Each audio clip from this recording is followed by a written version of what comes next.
Hey there, and welcome to Crime for Sleep. I know you're having trouble falling asleep, so let me keep you company with true crime stories from around the world. Before we dive in, I'm curious, where did you first hear this one? If you enjoy these stories, don't forget to like, comment, and subscribe. Now get comfortable, and let's get into tonight's case. Crime 1, she lived alone and she always left the curtain pulled aside.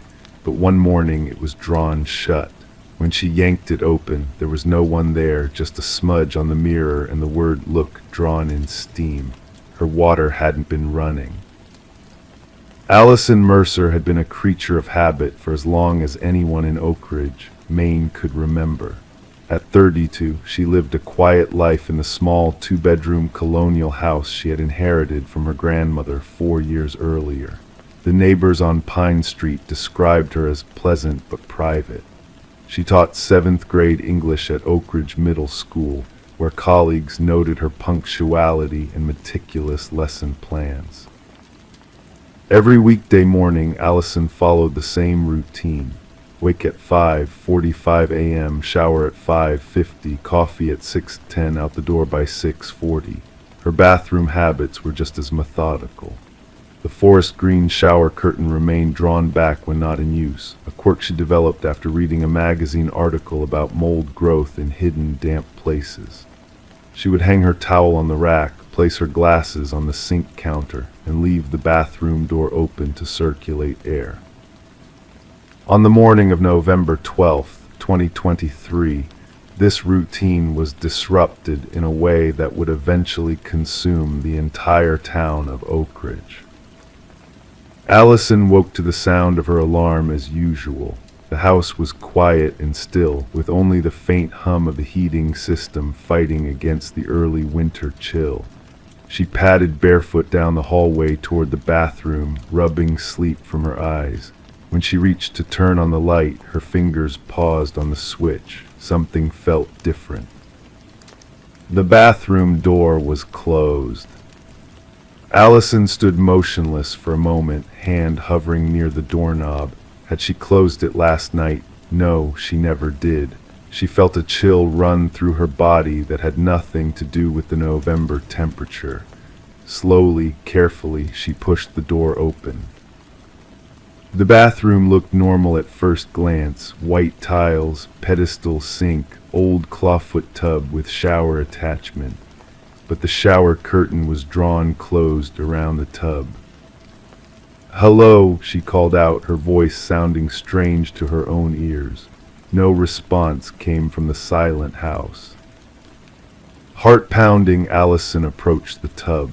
With one quick motion, she yanked the curtain open, flinching back as it rattled along the rod.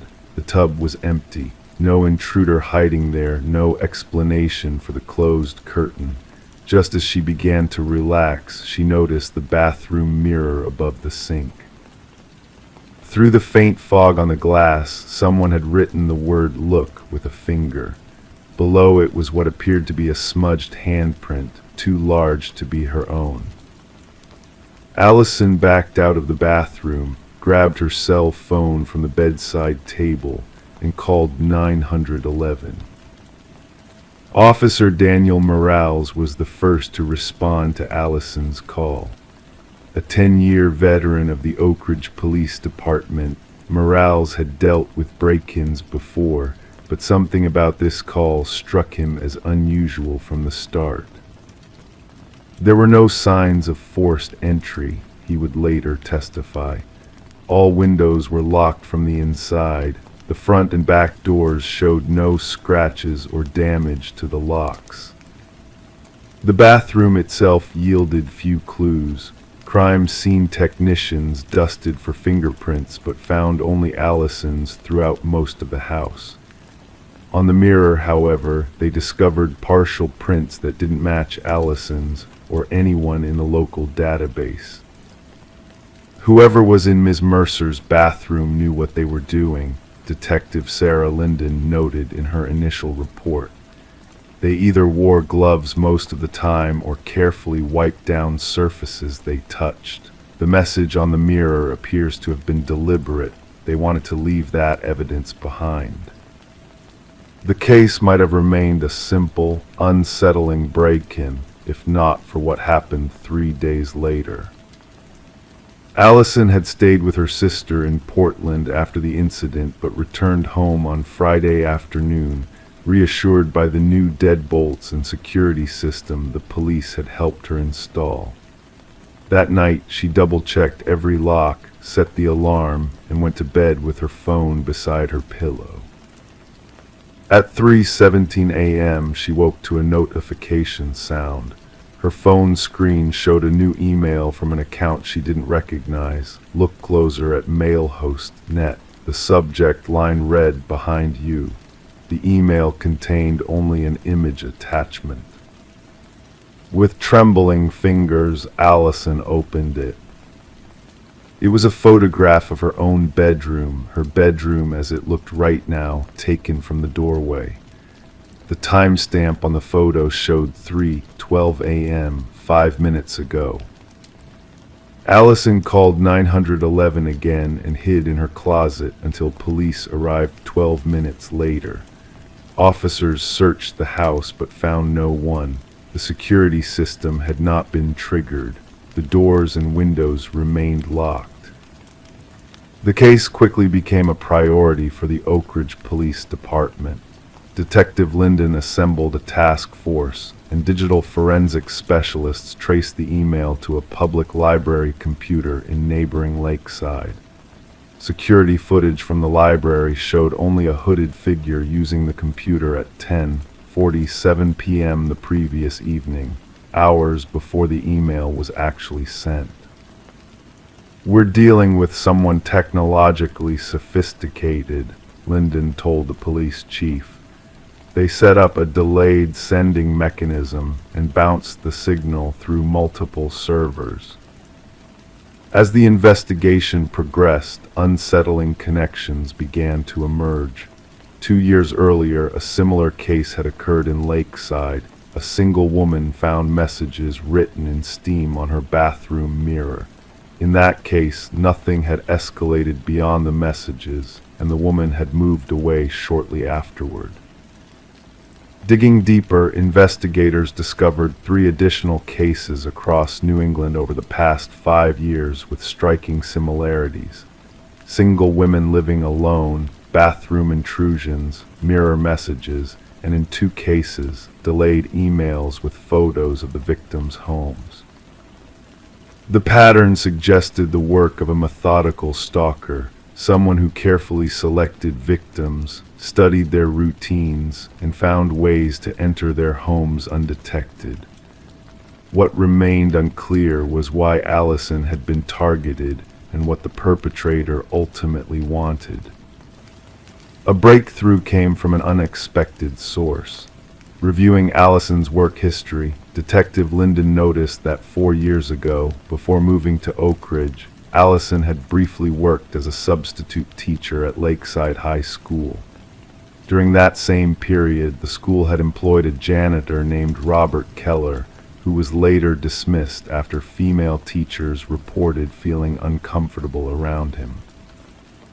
Keller had no criminal record, but his employment history showed a pattern. He had worked at facilities near each of the previous victims shortly before the incidents began. More concerning, he had been hired as a night cleaner at Oak Ridge Community College 3 months before Allison's intrusion. The college was less than a mile from her home. When police went to question Keller, they discovered he had quit his job the day after Allison's second incident and vacated his apartment. A search of Keller's abandoned apartment revealed a disturbing collection. In a locked closet, investigators found detailed journals documenting the daily routines of several women, including Allison.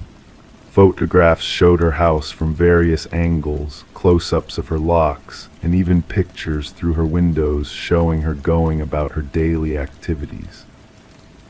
Most disturbing was a notebook containing what appeared to be a manifesto. In rambling, sometimes incoherent entries, Keller wrote about awakening women to the vulnerability of their solitary lives. They never look, one entry read. They never truly see how exposed they are until I show them. I become the ghost in their home, the presence they sense but cannot prove. And when they finally look, they can never unfeel the fear. Despite an extensive manhunt, Robert Keller disappeared without a trace. Security cameras captured him boarding a bus to Boston the morning after Allison's second incident, but he vanished after that. Allison Mercer never spent another night in her grandmother's house. She took a teaching position in Arizona and moved across the country. The house on Pine Street remained empty for months before finally selling at well below market value. For the women in the other cases linked to Keller, the knowledge that someone had so easily invaded their most private spaces left lasting psychological scars. 2 moved out of state. 1 underwent extensive therapy for post-traumatic stress. The 4th installed an elaborate security system, but still reports waking up at night, certain someone is watching her.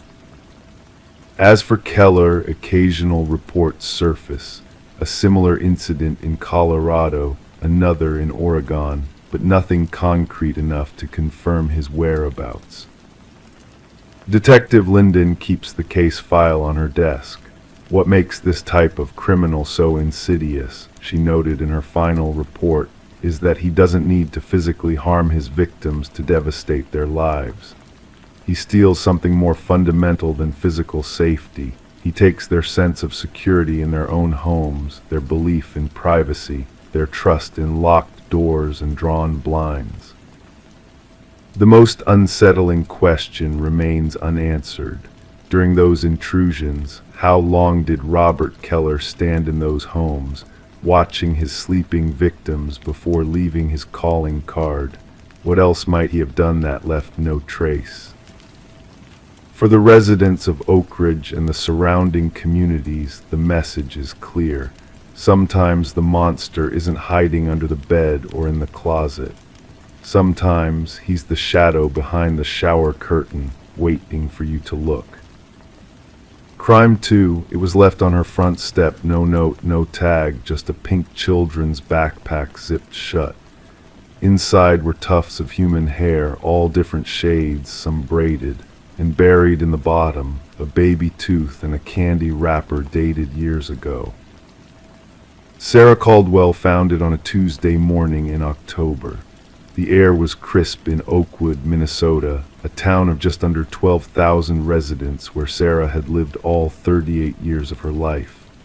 She'd gone out to collect the newspaper, and there it sat, small, innocuous, the kind of backpack you'd see on any kindergartner, except it wasn't supposed to be there. Sarah was a 3rd-grade teacher at Oakwood Elementary. She lived alone in the pale blue Victorian house that had once belonged to her parents. Her neighbors knew her as the quiet woman who tended meticulously to her garden and walked to school each morning at precisely 7:15 a.m. She had no children of her own. When she unzipped the backpack, Sarah didn't scream. Friends would later remark that this was characteristic of her, calm, measured Sarah, who never raised her voice even when her students were at their most rambunctious. Instead, she carefully zipped it back up, placed it in a plastic grocery bag, and called the police. Officer James Reeves arrived 20 minutes later. He'd been with the Oakwood Police Department for 15 years and had never dealt with anything more serious than petty theft and the occasional drunk driver. He photographed the backpack before opening it. Inside, they counted 17 distinct locks of hair. The tooth appeared to be a child's molar. The candy wrapper was from a Laffy Taffy, dated Halloween 2018. Could be a prank, Reeves suggested, but his expression betrayed his doubt. Sarah shook her head. I don't think so, James. Who would do this? They had known each other since high school. In a town like Oakwood, everyone had history. The backpack was sent to the state crime lab. Sarah stayed with her sister that night, unable to sleep in her own home. She kept thinking about the hair, all those different colors and textures. Some of the locks had been cut cleanly, others appeared to have been ripped out. The thought made her stomach turn. 2 days later, another backpack appeared. This time it was found outside Oakwood Elementary, propped against the flagpole. Green, with dinosaur prints. Inside, more hair, another tooth, and a child's drawing of a house with 4 stick figures standing outside. Sarah recognized the drawing immediately. "That's Lily Weber's," she told Detective Karen Hayes, who had been assigned to the case after the second backpack was found. "She drew it last year in my class." Lily Weber was now in 4th grade.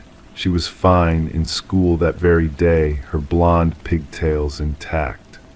But the drawing was unmistakably hers, right down to the purple sun she always included in the corner of her pictures. The town began to whisper. Parents started driving children to school instead of letting them walk. The local newspaper ran a front-page story, and Sarah found herself avoiding the curious stares of neighbors and colleagues alike. "We need to talk about William Payne," Detective Hayes said during their 3rd interview. Sarah's hands tightened around her coffee mug. What about him? William Payne had been Sarah's student 5 years ago, a troubled boy with angry eyes and a talent for mathematics. His mother had been found dead in their bathroom when William was 7. Prescription overdose, ruled a suicide. His father had moved them to Oakwood for a fresh start. "He left town 2 years ago, didn't he?" Hayes asked, though she already knew the answer. "His father got a job in Arizona. William would be 13 now." 14, Hayes corrected. "And they didn't move to Arizona, Sarah. They never left Minnesota. His father was arrested last year for possession. William's been in foster care in St. Paul." The revelation felt like cold water down Sarah's spine. But what does that have to do with?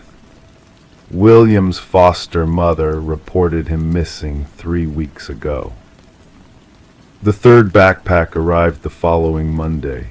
This one was left at the public library, where Sarah volunteered on weekends. Navy blue with a NASA logo. Inside, more hair, 2 teeth, and a folded piece of notebook paper with a single sentence written in childish handwriting. "You knew and you didn't tell." The hair samples from all 3 backpacks yielded no matches in any database. The teeth were being analyzed, but results would take time. Meanwhile, the town of Oakwood held its breath. Parents checked locked doors twice each night.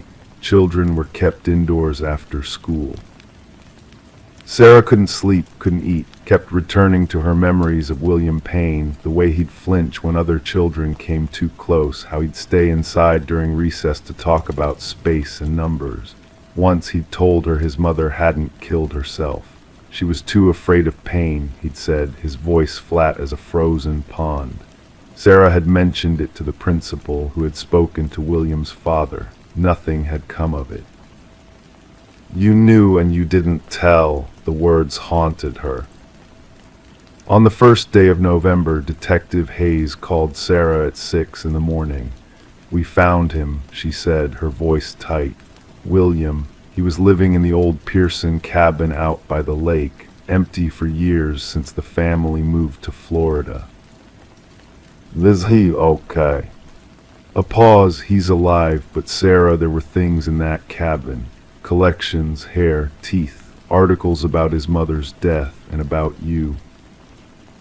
"About me?" "News clippings, that feature the Tribune did when you won the state teaching award. Your picture from the school website, all pinned to the wall." Sarah sat down heavily on her kitchen chair. "Why me?" "He says you were the only one who listened, but not enough, not when it mattered." Later that day, Sarah learned the rest. William's mother's case was being reopened. Toxicology samples had been preserved, and new testing suggested she may not have taken the pills voluntarily. William's father was now a suspect in her death.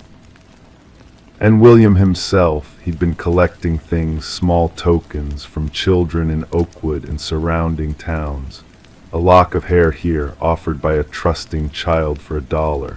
A baby tooth there, traded for a piece of candy. For years, he'd been gathering these mementos, building his case in the only way his 14-year-old mind could conceive. The backpacks were his signal, his cry for attention, his evidence. No charges were filed against William. He was placed in a specialized therapeutic facility. The children from whom he'd collected his trophies were all accounted for, all safe. But Sarah requested a leave of absence from teaching. She couldn't walk into her classroom without seeing William's empty desk. Couldn't look at a child's drawing without remembering that folded note. You knew and you didn't tell. Because she had known, hadn't she, had sensed something wasn't right, had heard William's flat voice saying his mother was afraid of pain, had seen the way his father gripped his shoulder too tightly at parent-teacher conferences. She had known and she had told, but not loudly enough, not persistently enough. The pale blue Victorian house went up for sale in December. Sarah moved in with her sister temporarily, they said, in town. But winter turned to spring and spring to summer, and Sarah Caldwell didn't return to Oakwood Elementary. Sometimes on clear nights, she drives out to the overlook above the town and sits in her car, watching the lights below. She imagines William doing the same from his facility downstate, both of them haunted by questions without answers, by words unspoken. And somewhere in an evidence locker, 3 backpacks filled with hair-gathered dust, relics of a story that continues to unfold in silence, one careful snip at a time. Crime 3, she opened the basement freezer to defrost it, but paused when she saw it, a handprint frozen into the back wall, too small to be hers, too deep to be casual. Under the ice tray was a note, sealed in plastic, she's still cold. Rebecca Mills had never been one to believe in ghost stories. At 42, she considered herself practical, unflappable, the voice of reason in Amberton, Connecticut, where she'd served as a high school counselor for 15 years. She had raised her daughter Lily alone since her divorce, finding solace in the quiet routine of their century-old colonial home on Marsh Street. The house had belonged to Rebecca's grandmother, with its creaking wooden floors and outdated appliances. The basement freezer, a hulking white-chest model from the 1980s, had been making strange humming noises for weeks. On that February morning, with snow falling silently outside, Rebecca decided it was time to empty it, defrost it, and perhaps finally replace it. Lily was away at college, her first year at Bennington. Rebecca had the weekend to herself, time to tackle the household projects she'd been postponing. She descended the narrow wooden stairs to the basement, flicking on the single bulb that cast long shadows across the concrete floor. The freezer sat in the corner, its lid slightly ajar from her last visit. When she lifted the heavy lid, cold air billowed out in a fog. Rebecca began removing the contents, frozen vegetables, meat wrapped in butcher paper, ice cream that Lily had left behind after Christmas break. At the bottom, she found the plastic bags of ice she kept for emergencies. It was only after removing everything that she noticed it, pressed into the layer of frost at the back of the freezer. A child's handprint, small, perfect, as if someone had pressed their palm firmly against the wall of the freezer long enough for the outline to freeze in place. Rebecca stared at it, feeling a chill that had nothing to do with the temperature. A logical explanation, she told herself. Perhaps Lily, years ago. But the print looked fresh, the edges still sharp, and Lily's hands hadn't been that small in over a decade. She reached in to touch it, then stopped herself. Instead, she took out her phone and snapped a photo. As she did, her hand brushed against the ice tray she hadn't yet removed. It shifted, revealing something underneath, a folded piece of paper sealed in a sandwich bag. Rebecca hesitated before picking it up. Through the plastic, she could see blue ink on white paper. With trembling fingers, she opened the bag and unfolded the note. 3 words written in a childish scrawl, "She's still cold." That night, Rebecca couldn't sleep. The note lay on her bedside table, sealed again in its plastic bag. She had spent hours searching the house, looking for signs of intrusion, for any explanation of how someone could have placed the note in her freezer. The doors had been locked, the windows secured. The basement had a small window, but it was painted shut years ago. At 2 in the morning, she finally called Adam Preston, a detective she knew from her work with troubled teens at the high school. Despite the hour, he answered on the 3rd ring. "Becca, what's going on?" She explained what she'd found, feeling foolish as the words left her mouth. A handprint, a note, no signs of break-in. "I'll be there in 20 minutes, Adam said, his voice instantly alert. "Don't touch anything else." When Adam arrived, snow was still falling, coating his dark jacket with white as he came up the porch steps. He'd brought a young officer with him, a woman named Tors who took photographs of the freezer, the handprint, the note. "How long have you had this freezer?" Adam asked, crouching beside it. "It was my grandmother's. She died in 2009, left me the house. The freezer's been here since at least the early 90s. Adam nodded, his expression unreadable. "And you're sure no one has access to your house? No contractors recently? Repairmen?" "No one. I've been meaning to get the furnace checked, but I haven't gotten around to it." Officer Tors was examining the basement window, running her fingers along the frame. "This paint is cracked," she said. "Someone could have forced it open and sealed it again." Rebecca felt her stomach tighten. Who would do that, and why leave that? She gestured toward the freezer. Adam stood, brushing dust from his knees. "I don't know, but we'll find out. In the meantime, I'd like you to stay somewhere else for a few days." Rebecca shook her head. "This is my home. I'm not leaving because of some prank." But that night, after the police had gone, promising to patrol the neighborhood regularly, Rebecca lay awake, listening to every sound in the old house. The wind against the windows, the radiator's hiss, and something else, a soft thumping that seemed to come from the basement. The next morning, bleary-eyed from lack of sleep, Rebecca called Lily at college. "Mom, are you okay? You sound weird." Lily's voice was concerned, instantly alert despite the early hour. "I'm fine, honey, Rebecca hesitated. "Did you ever put anything strange in the basement freezer, maybe as a joke?" "The freezer? No, why would I?" "Not even when you were little, maybe with a friend." There was a pause. "Mom, what's going on?" Rebecca sighed. "It's nothing, just found something odd while defrosting it. Probably just ice buildup shaped like something else." After hanging up, Rebecca called the school, asking for a personal day. Then she went to the local library. If there was anything strange about her house's history, Marion Getz would know.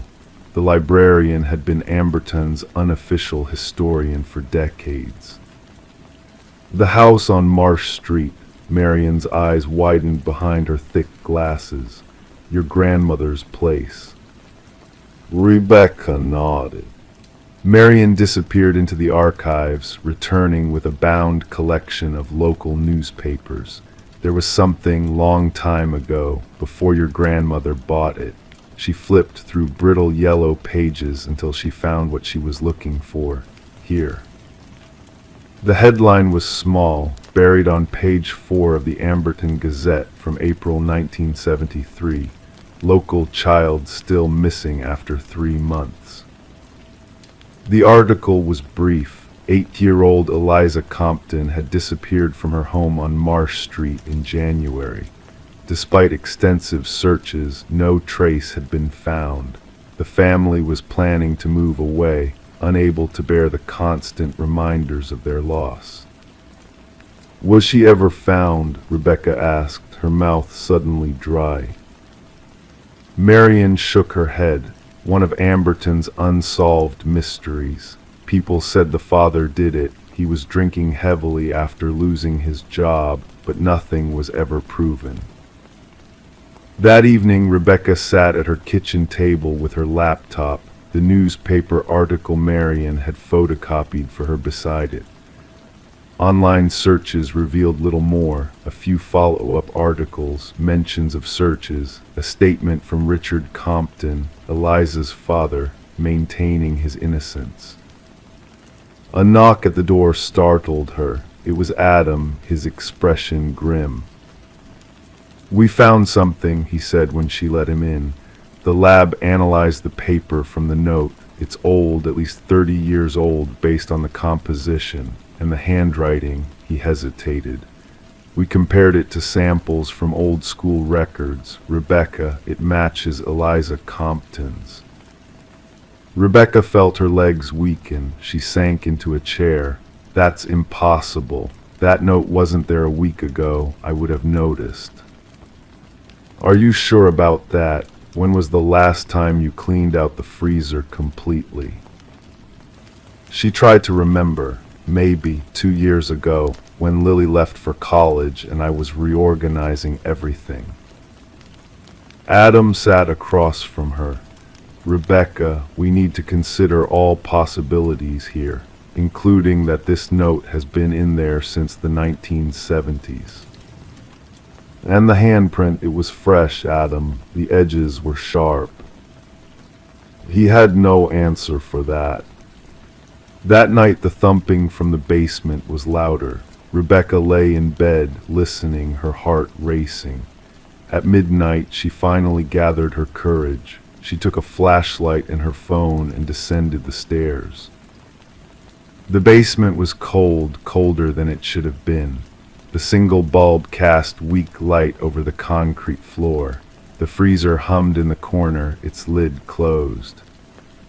Rebecca approached it slowly, placing her hand on the plastic surface. It felt normal, just a freezer. She took a deep breath and lifted the lid. Empty, clean, no handprint, no note. She had removed everything the day before, defrosted it as planned. There was nothing unusual now. She was about to close it when she noticed something along the back edge, a seam in the insulation that didn't look right. Rebecca shone her flashlight on it and realized there was a small gap between the inner plastic shell and the outer casing. She pressed it and felt it give slightly. With trembling fingers, she pried at the edge, peeling back the plastic liner. Behind it was a space, narrow but deep, and within that space, something wrapped in what looked like an old blanket. Rebecca backed away from the freezer, fumbling for her phone. She dialed Adam's number with shaking hands. 3 days later, the local news reported what the police had found in Rebecca Mill's basement freezer. Human remains, determined to be those of a child, preserved in the space between the freezer's walls for nearly 50 years. Preliminary identification suggested they belonged to Eliza Compton. Further investigation revealed that Rebecca's grandmother had purchased the house directly from Richard Compton in 1974, a year after his daughter's disappearance. The freezer had come with the house. What no one could explain was the handprint in the frost, which had vanished by the time police arrived to investigate, or the note, written in a hand confirmed to match samples of Eliza's schoolwork on paper that carbon dating placed firmly in the 1970s. Rebecca never returned to the house on Marsh Street. She moved into an apartment closer to the high school and tried to forget what she had uncovered. But sometimes, on cold winter nights, she still dreams of that handprint pressed against frost as if someone were trying to reach through from the other side. And in her new apartment, she keeps nothing in the freezer that she doesn't need to, just in case. Crime 4, she was walking through a crowded parking lot when a man stopped, smiled, and said, "Tell Baxter he's a good boy." She had never seen him before. Baxter hadn't been outside that day. That night, she found a photo of her and Baxter taped to the mailbox. Melissa Kinney lived a quiet life in the suburban town of Oak Ridge, Vermont. At 32, she worked as a librarian at the local branch, a job that suited her introverted nature perfectly. She lived alone in a small blue house at the end of Maple Street, with only her golden retriever, Baxter, for company. This arrangement had suited her just fine for the last 5 years. Those who knew Melissa described her as kind but reserved. She kept to herself, preferring the company of books and her loyal companion to most human interactions. Her routine rarely varied: work at the library, walks with Baxter in the early evening, and quiet nights at home reading or watching documentaries. Neighbors would see her walking Baxter along the same route every day at 6:15 p.m., waving politely but seldom stopping to chat. October in Vermont meant earlier sunsets and a chill in the air. The trees around Oak Ridge had begun their annual transformation, painting the landscape in brilliant shades of red and gold. Melissa had always loved autumn, though the shorter days meant adjusting her walks with Baxter to catch the remaining daylight. On October 12th, Melissa had gone to the Oak Ridge shopping center after work. She needed to pick up some groceries and a prescription for her seasonal allergies. The parking lot was unusually busy for a Tuesday evening. As she walked from her car toward the entrance of Morrison's Pharmacy, a man approached her. He was average in every way, medium height, brown hair, maybe in his early 40s, the kind of person you'd pass 100 times and never remember. "Excuse me," he said with a friendly smile. "Tell Baxter he's a good boy." Melissa froze. The plastic shopping bag in her hand suddenly felt heavy. She'd never seen this man before, and Baxter hadn't been outside the house that day. She'd left him inside because of the morning rain. "I'm sorry, do I know you?" she managed to ask, her voice barely audible above the sound of shopping carts and car doors. The man's smile widened slightly. "Not yet," he said, then turned and walked away, disappearing between the parked cars. Melissa stood there for nearly a minute, trying to rationalize what had just happened. Perhaps he had mistaken her for someone else. Maybe he knew another Melissa with a dog named Baxter. The coincidence seemed unlikely, but she forced herself to dismiss it as she continued her errands. Later that evening, she pulled into her driveway, the encounter at the shopping center lingering in her mind. Baxter greeted her at the door as always, tail wagging enthusiastically.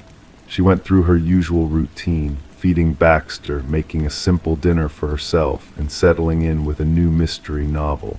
But she couldn't focus on the words. Something about the man's smile kept intruding into her thoughts. At 9:30 p.m., Melissa realized she had forgotten to check her mail. Normally, she would have grabbed it when she first arrived home, but the strange encounter had disrupted her routine. She slipped on a cardigan and stepped outside into the cool night air. The The streetlights cast long shadows across her small front yard as she approached the mailbox at the end of her driveway. When she opened the metal door, she found only a single flyer for a local pizza place. But as she closed the mailbox, something caught her eye. There was a small white envelope taped to the back of the mailbox, facing away from the street. Her name was written on it in neat, precise handwriting. With trembling fingers, Melissa peeled the envelope from the mailbox and opened it. Inside was a candid shot of her walking Baxter in the park near her house. It had been taken recently. She recognized the red sweater she had worn just 3 days ago. On the back of the photo, written in the same neat handwriting, were the words, "Baxter really is a good boy. I've been watching." Melissa's heart pounded as she rushed back to the house, locking the door behind her. She pulled all the curtains closed and sat on her couch, the photograph still in her hand. Baxter sensed her distress and rested his head on her knee. For the next 2 days, Melissa altered her routine. She called in sick to work, kept the curtains drawn, and only took Baxter out in the backyard, which was enclosed by a 6-foot fence. She jumped at every sound: the mail carrier, a car door, the neighbor's lawnmower. She considered calling the police, but hesitated. What would she tell them? That a stranger knew her dog's name, that someone had taken her picture in a public park. None of it was explicitly threatening, just deeply unsettling. On the 3rd day, Friday, Melissa's phone rang. The caller ID showed it was her sister, Kate, calling from Boston. "Mel, are you okay? I've been texting you for 2 days. Kate's concerned voice came through the line. Melissa hesitated, then decided to tell her sister everything. Kate listened without interrupting. "You need to call the police," Kate said firmly when Melissa finished. "This isn't normal, Mel, it's stalking." After hanging up, Melissa finally made the call to the local police department. Officer Daniel Haynes arrived 40 minutes later, a middle-aged man with kind eyes and a notebook that he filled methodically as Melissa recounted the events. He examined the photograph and envelope carefully. "We'll increase patrols in your area," Officer Haynes assured her, "and I'd like to take this with me if that's okay. We might be able to get prints or other evidence from it." That night, despite the officer's reassurances, Melissa barely slept. Every creak of the old house, every rustle of wind in the trees outside seemed amplified. Baxter stayed close to her, sensing her anxiety. The weekend passed without incident. By Monday, Melissa had convinced herself to return to work, though she arranged with her supervisor to leave before dark. The library provided a sense of normalcy, surrounded by familiar books and regulars who came in for their weekly reading material. As she shelved books in the historical fiction section, a voice behind her said, "Excuse me, do you have any books on photography?" Melissa turned to find the man from the parking lot standing there, still wearing that same unsettling smile. Up close, she noticed his eyes were an unusual shade of gray, almost colorless. "I've been practicing my technique," he continued, his voice soft and measured. "Natural light versus artificial, capturing candid moments, you know how it is." Before Melissa could respond or call for help, he was gone again, disappearing between the tall shelves of books. She immediately called Officer Haynes, who arrived with another officer within minutes. They searched the library and the surrounding area, but found no trace of the man. That evening, Officer Haynes insisted on escorting Melissa home. As they pulled into her driveway, his radio crackled with a report of a break-in 3 blocks away. He seemed torn, but Melissa assured him she would be fine. She had Kate on the phone and would lock all doors and windows. Inside, Melissa went through her now familiar security routine. checking all entry points, drawing curtains, turning on extra lights. She called Kate as promised and kept the phone close as she prepared a quick dinner. Baxter, usually content to lie nearby as she cooked, suddenly stood alert, his ears perked forward.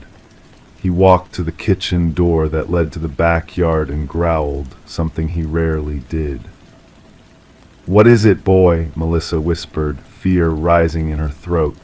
She approached the door cautiously and peered through the small window. The backyard appeared empty in the dim glow from the porch light. Bare tree branches swayed gently in the evening breeze. Nothing seemed out of place until she noticed that the gate to the fence was slightly ajar. Melissa's hand shook as she reached for her phone to call Officer Haynes again.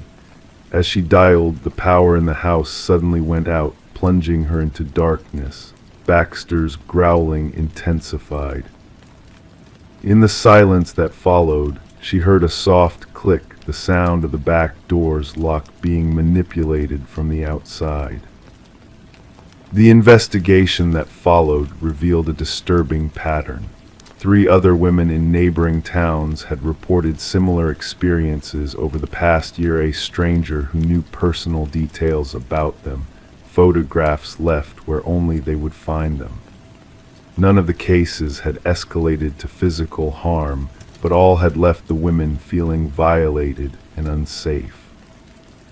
Police eventually identified the man as Edward Mercer, a former professional photographer who had lost his job after being accused of inappropriate behavior toward female subjects.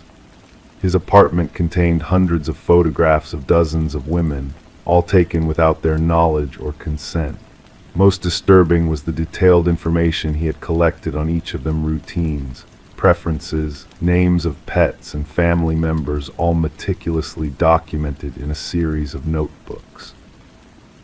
Yet despite the evidence found in his apartment, Edward Mercer himself was never located. The break-in 3 blocks from Melissa's home on that final night had been a diversion. By the time police realized this and returned to Melissa's house, they found only Baxter, sedated but unharmed, and Melissa's phone on the kitchen floor with the 911 call still connected.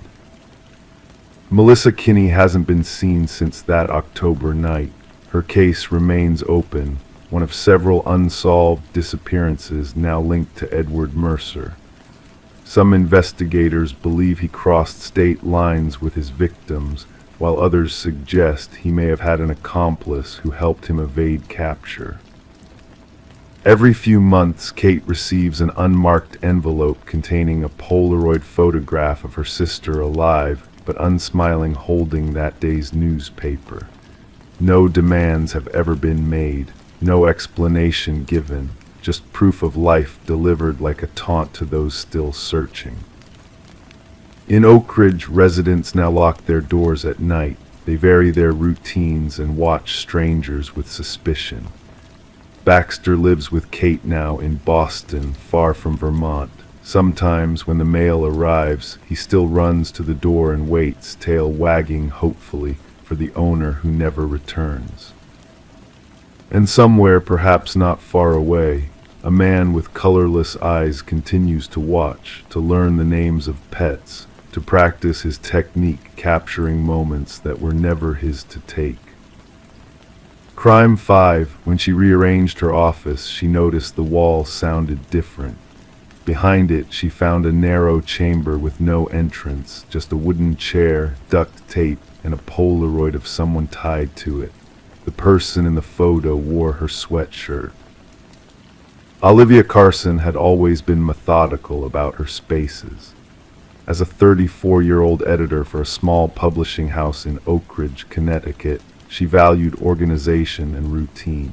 Her home office, located in the Victorian house she had purchased 3 years ago, was her sanctuary.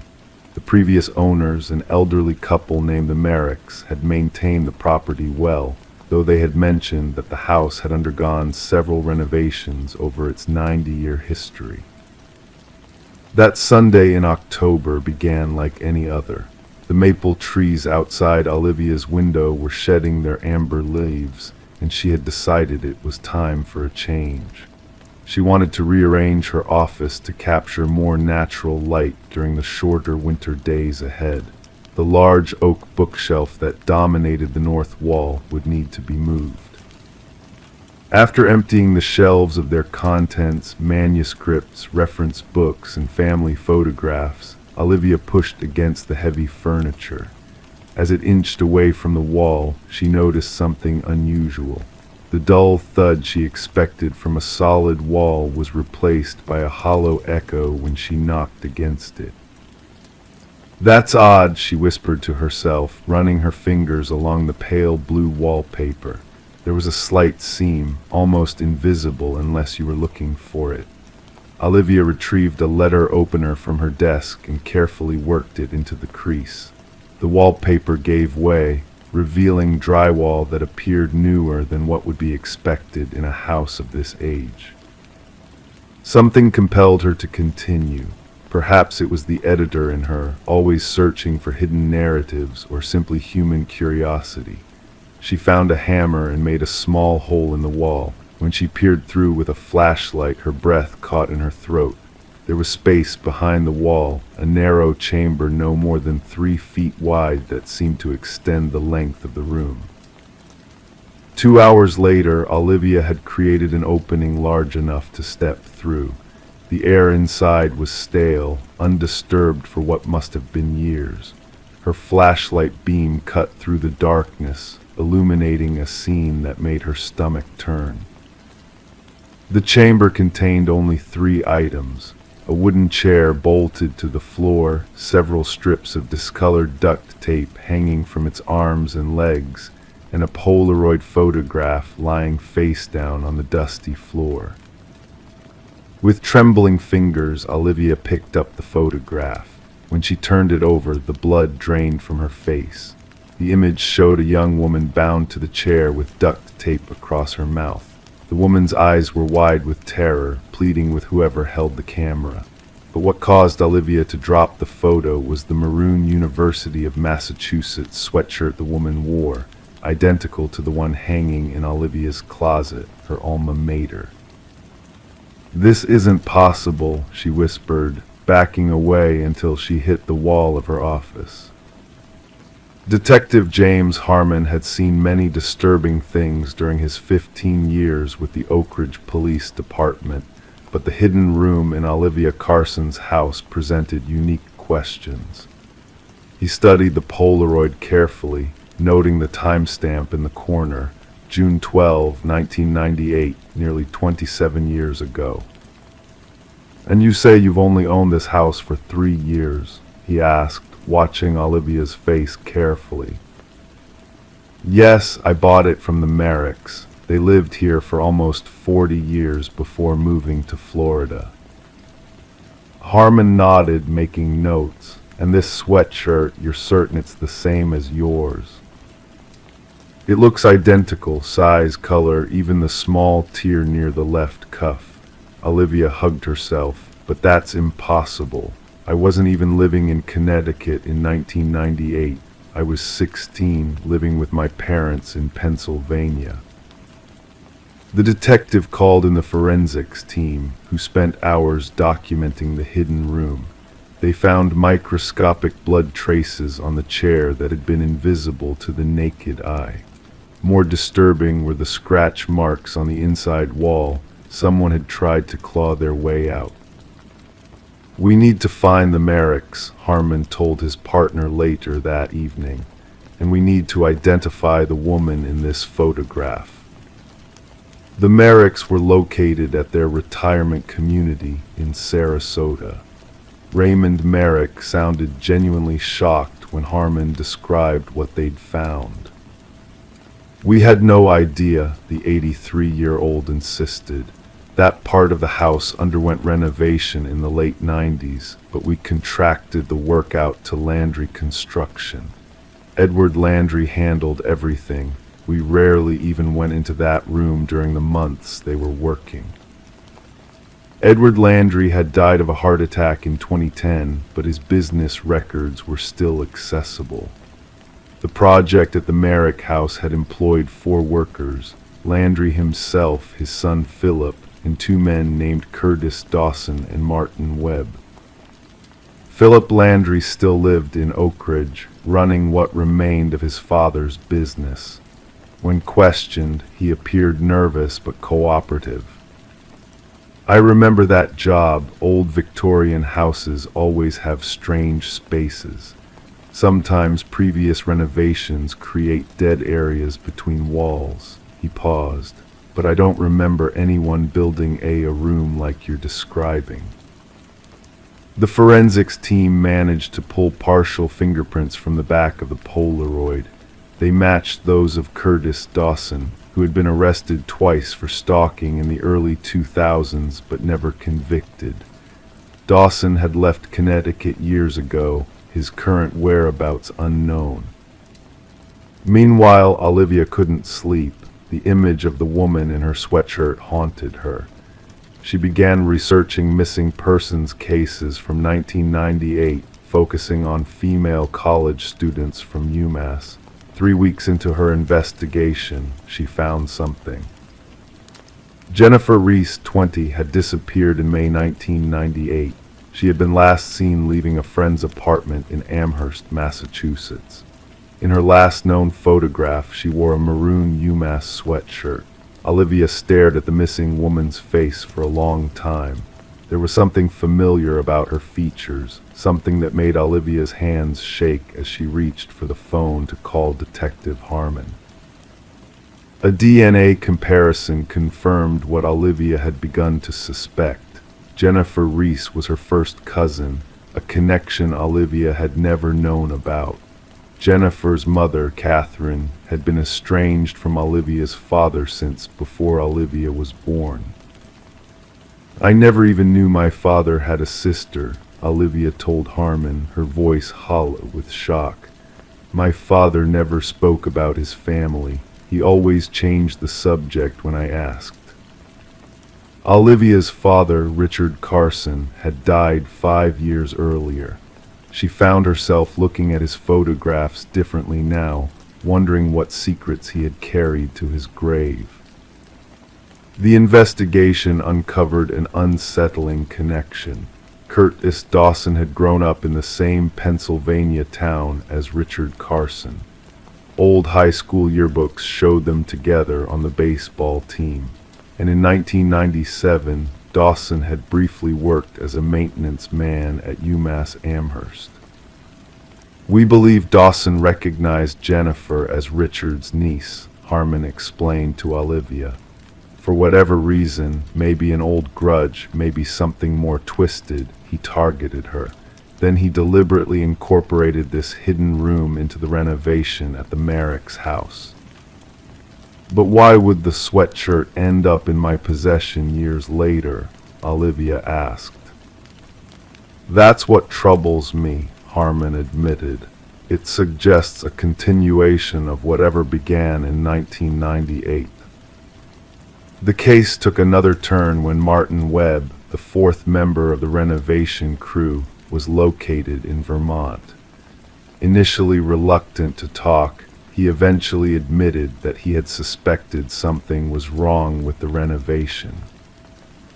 "Dawson and Philip would work late after Edward and I left. Once I came back for my wallet and saw them unloading something heavy wrapped in plastic from Philip's truck.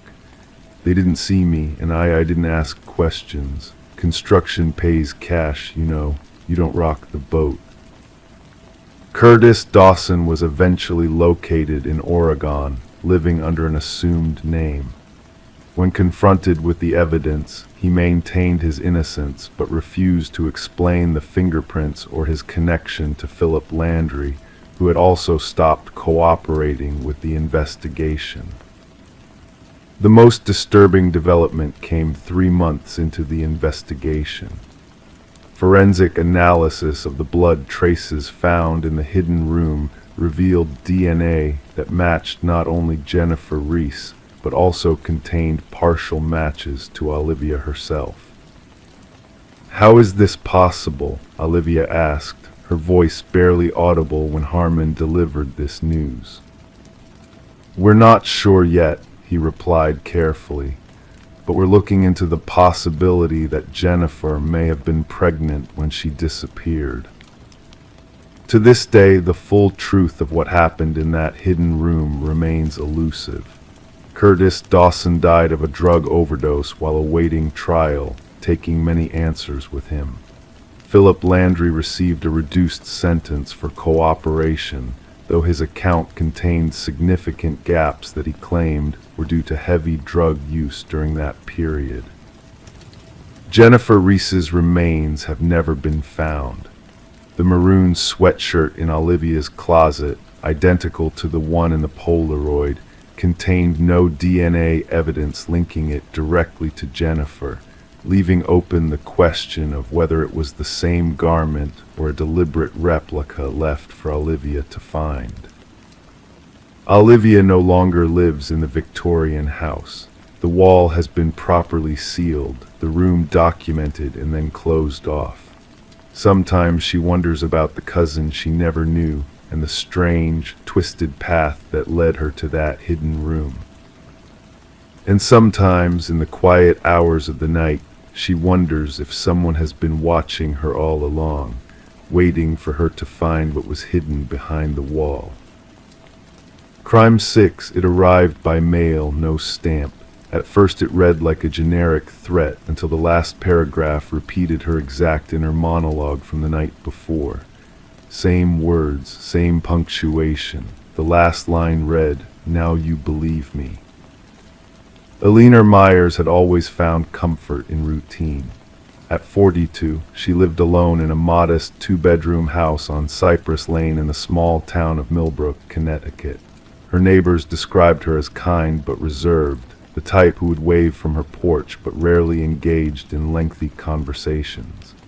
A high school English teacher for over 15 years, Alina was respected by colleagues and students alike for her thoughtful demeanor and dedication to literature. Every evening followed the same pattern: home by 4:30, a cup of chamomile tea while grading papers, dinner at 6:00, then reading until bedtime at 10:00. Alina's life was predictable, structured, safe, until February 17th, 2023, when the letter appeared. That morning began like any other Thursday. The winter air felt particularly sharp as Alina collected her mail. Bills, a catalog, a newsletter from the local library, and a plain white envelope with no return address. No stamp either, which she only noticed later. It had been hand-delivered.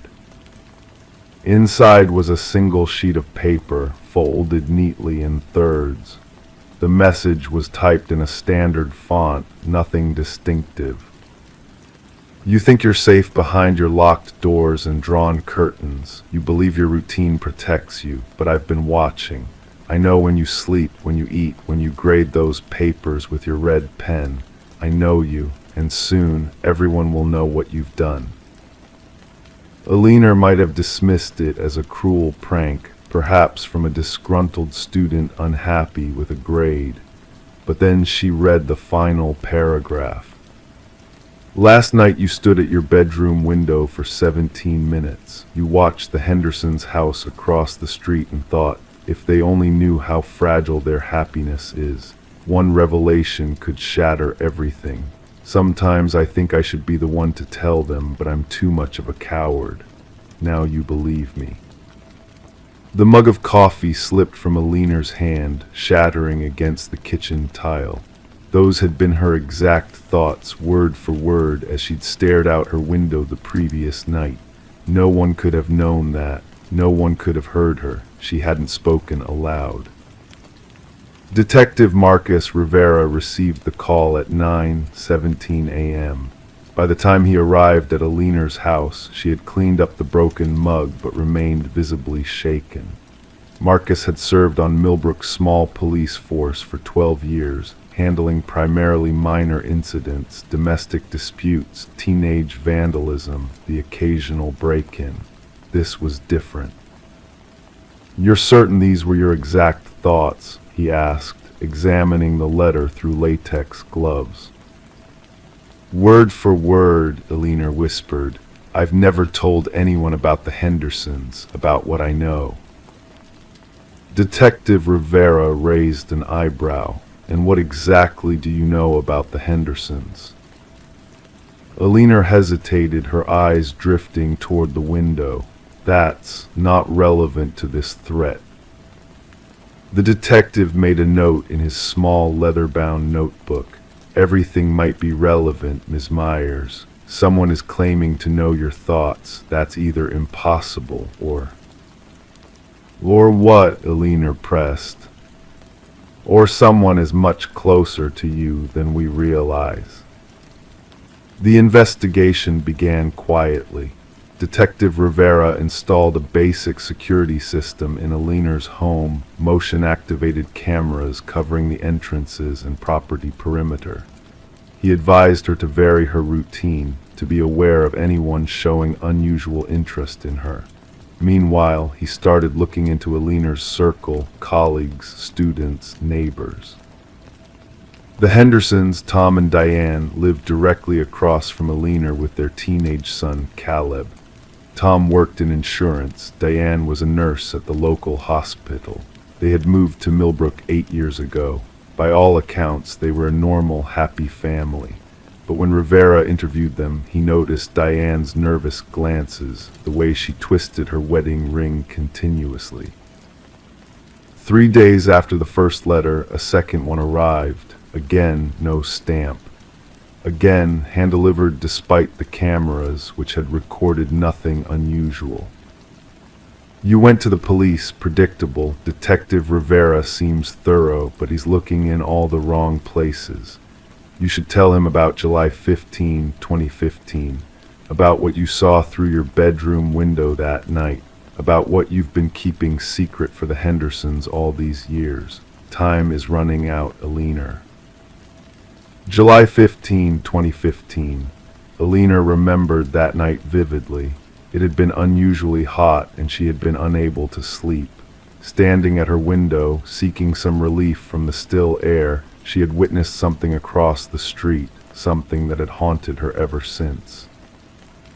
When Rivera questioned her about the date, Alina finally revealed her secret. On that night, she had seen Tom Henderson return home at 2:37 a.m., his clothes disheveled, his hands. She was almost certain his hands had been covered in something dark.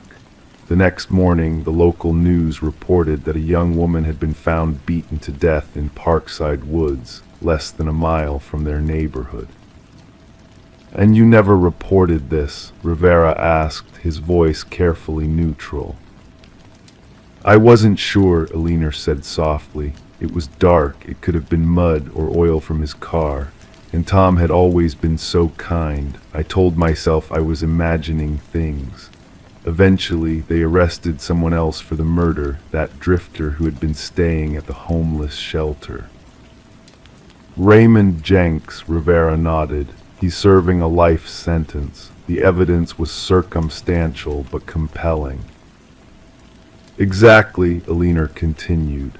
"So I convinced myself I was wrong. But sometimes when I see Tom playing catch with his son or helping Diane with groceries, I wonder." The letters continued, one every few days.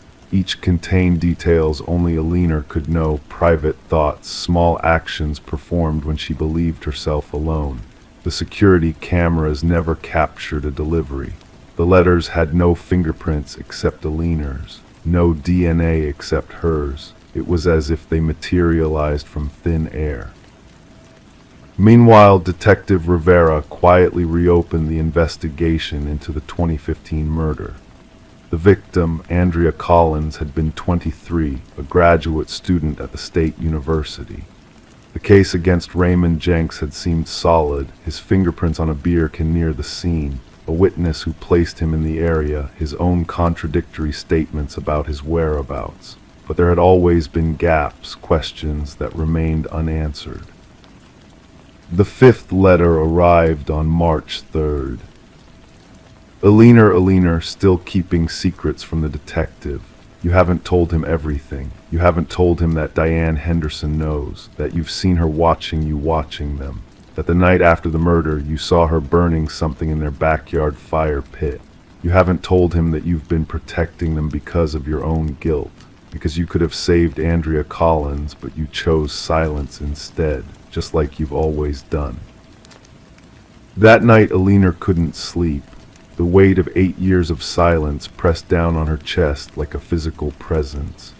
At 2:13 a.m., she saw lights on in the Hendersons' house, shadows moving urgently behind curtains.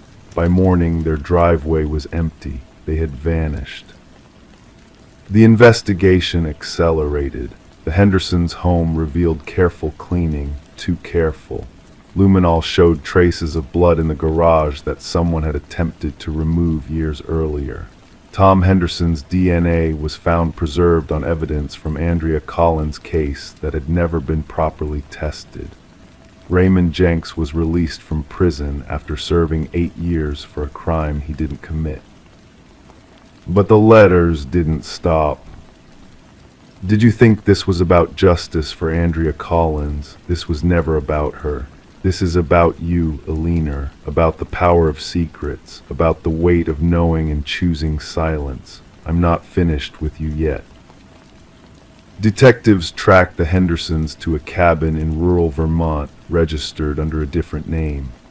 Tom confessed to Andrea's murder, a chance encounter, an argument that escalated, a momentary loss of control that destroyed multiple lives.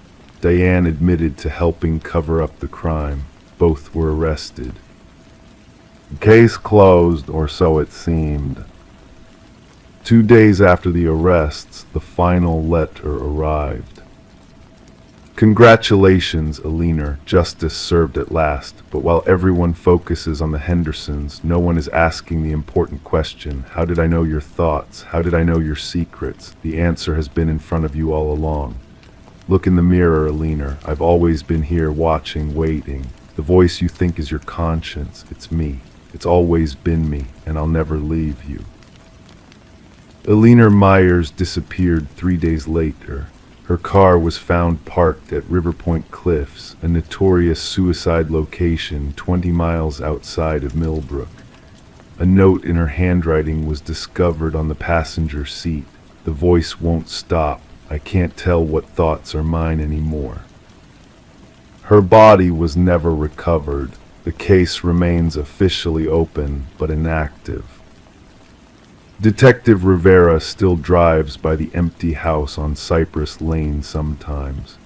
He wonders about the letters, how they were delivered, how they contained Alina's private thoughts. The official explanation suggests an elaborate gaslighting campaign, perhaps involving surveillance devices placed by the Hendersons to monitor Alina to keep their secret safe. But Rivera has his doubts. In his desk drawer, he keeps one final piece of evidence never entered into the official record, a letter that arrived at his home 1 week after Alina's disappearance. No stamp, no fingerprints except his own. It reads simply, "Some questions are better left unanswered. Trust me on this one, Detective E." Crime 7, her cousin said the old house had a second level, but the staircase ended in a wall. When she pushed against it, part of it gave way, revealing a hidden room covered in mirrors and a single mattress soaked in something dark. Emma Pierce never considered herself particularly curious by nature. A 32-year-old accountant from Maury'sville, Pennsylvania, she led what most would call an ordinary life. She had a small circle of friends, a cat named Winston, and a job that paid the bills. But when her elderly aunt died and left Emma her old Victorian house in the quiet town of Lakeford, Connecticut, Emma found herself drawn into a mystery that would change her forever. The house had been in the family for generations. Built in 1894, it had the characteristic high ceilings and ornate woodwork of its era, but had fallen into disrepair over the last decade as her aunt's health declined. Emma had visited only once as a child, and remembered little about it except for the way sunlight streamed through the stained glass windows in the front hallway, casting colorful patterns across the worn hardwood floors. "The house has good bones," the local realtor told her when Emma arrived to assess the property in late October 2018.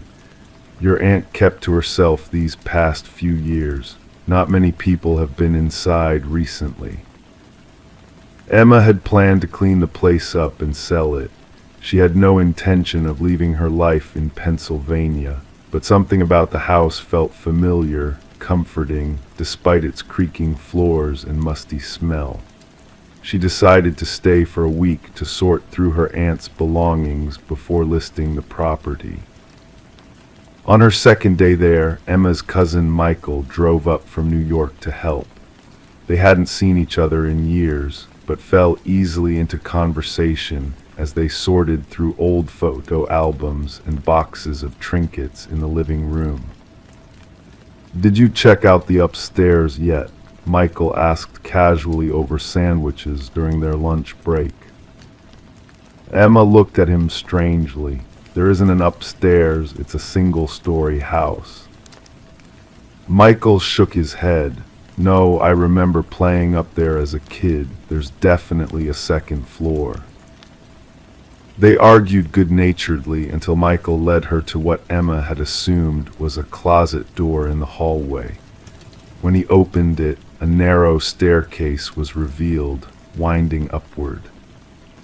"See, I told you," Michael said triumphantly. Emma stared at the stairs in confusion. How had she missed this? She followed Michael up the creaking steps, dust motes dancing in the beam of light from his phone flashlight.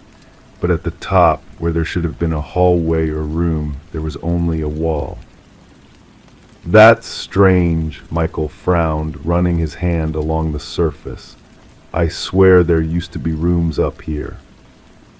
Emma pressed her palm against the wall. It felt different from the plaster walls elsewhere in the house, less solid somehow. When she pushed harder, a section gave way with a soft click, revealing darkness beyond. "What the hell?" Michael whispered. They stood frozen for a moment before Emma reached for her own phone and turned on the flashlight. The beam illuminated a space about 12 feet square. The walls were covered entirely in mirrors, old spotted mirrors that reflected their shocked faces back at them from every angle. In the center of the room sat a single mattress with no frame, its surface stained with something dark and crusted. "We need to call the police," Emma said quietly, her voice steady despite the churning in her stomach. The Lakeford Police Department wasn't accustomed to major crimes. The town of 8,000 had reported only 3 break-ins and no violent incidents in the previous year. When Detective Simon Reeves arrived at the house 40 minutes later, he brought with him a young officer named Tanya Martinez and a forensic technician. "Please don't touch anything else," Detective Reeves instructed Emma and Michael as they waded downstairs. He was a tall man with prematurely gray hair and eyes that seemed to notice everything. "Tell me again how you found this room." Emma explained about the hidden staircase and the wall that wasn't really a wall. She watched as the detective's expression shifted subtly from skepticism to concern. "And you never knew this was here? Your aunt never mentioned it?" he asked. "No, never. I barely knew this house. I only visited once when I was maybe 7 years old." "What about you?" Reeves turned to Michael. "I came here more often as a kid, but I only remember playing upstairs in normal bedrooms. Nothing like that." The forensic technician emerged from the staircase, her face grim. "You're going to want to see this, Simon," she said quietly. For the next several hours, Emma and Michael sat in the kitchen as police officers came and went. The house that had felt merely old and neglected that morning now seemed to hold secrets in every shadow. Emma found herself jumping at small noises, the refrigerator cycling on, a branch scraping against a window.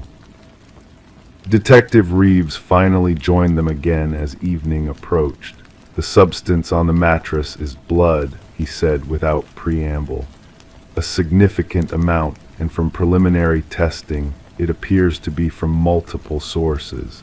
We also found hair samples and fibers that suggest the room has been used relatively recently." "Recently," Emma repeated, "but my aunt lived alone. She was 93 years old." "When was the last time anyone checked on her in person?" Reeves asked. Emma looked at Michael. "I called her every week," she said slowly, "but I haven't visited in years. She always said she was fine, that a neighbor helped with groceries." "Which neighbor?" Reeves pressed. "I don't know, she just said the neighbor boy. I assumed it was a teenager earning pocket money." The investigation revealed that Emma's aunt, Eleanor Pierce, had indeed been receiving help from a neighbor, Raymond Gaines, who lived 3 houses down. Gaines was 42, divorced, and worked nights as a security guard at the local hospital. He had no criminal record and was described by other neighbors as quiet and helpful. But when police searched Gaines' home, they found a hidden compartment in his basement containing women's clothing, jewelry, and driver's licenses from 3 different states. None belonged to Eleanor Pierce. "We believe your aunt may have discovered something about Gaines," Detective Reeves told Emma a week later. "The mirrors in that room were installed sometime in the last 5 years, according to the adhesive used. The wall was constructed more recently, maybe just months ago." "You think she was protecting him?" Emma asked, horrified. "Or too frightened to come forward. We're looking into missing persons cases in the area, but so far, we haven't identified any victims." 2 days later, Raymond Gaines was brought in for questioning. He denied any knowledge of the hidden room, claiming he had never been upstairs in Eleanor's house. But when confronted with evidence that his fingerprints had been found on the back of one of the mirrors, his demeanor changed.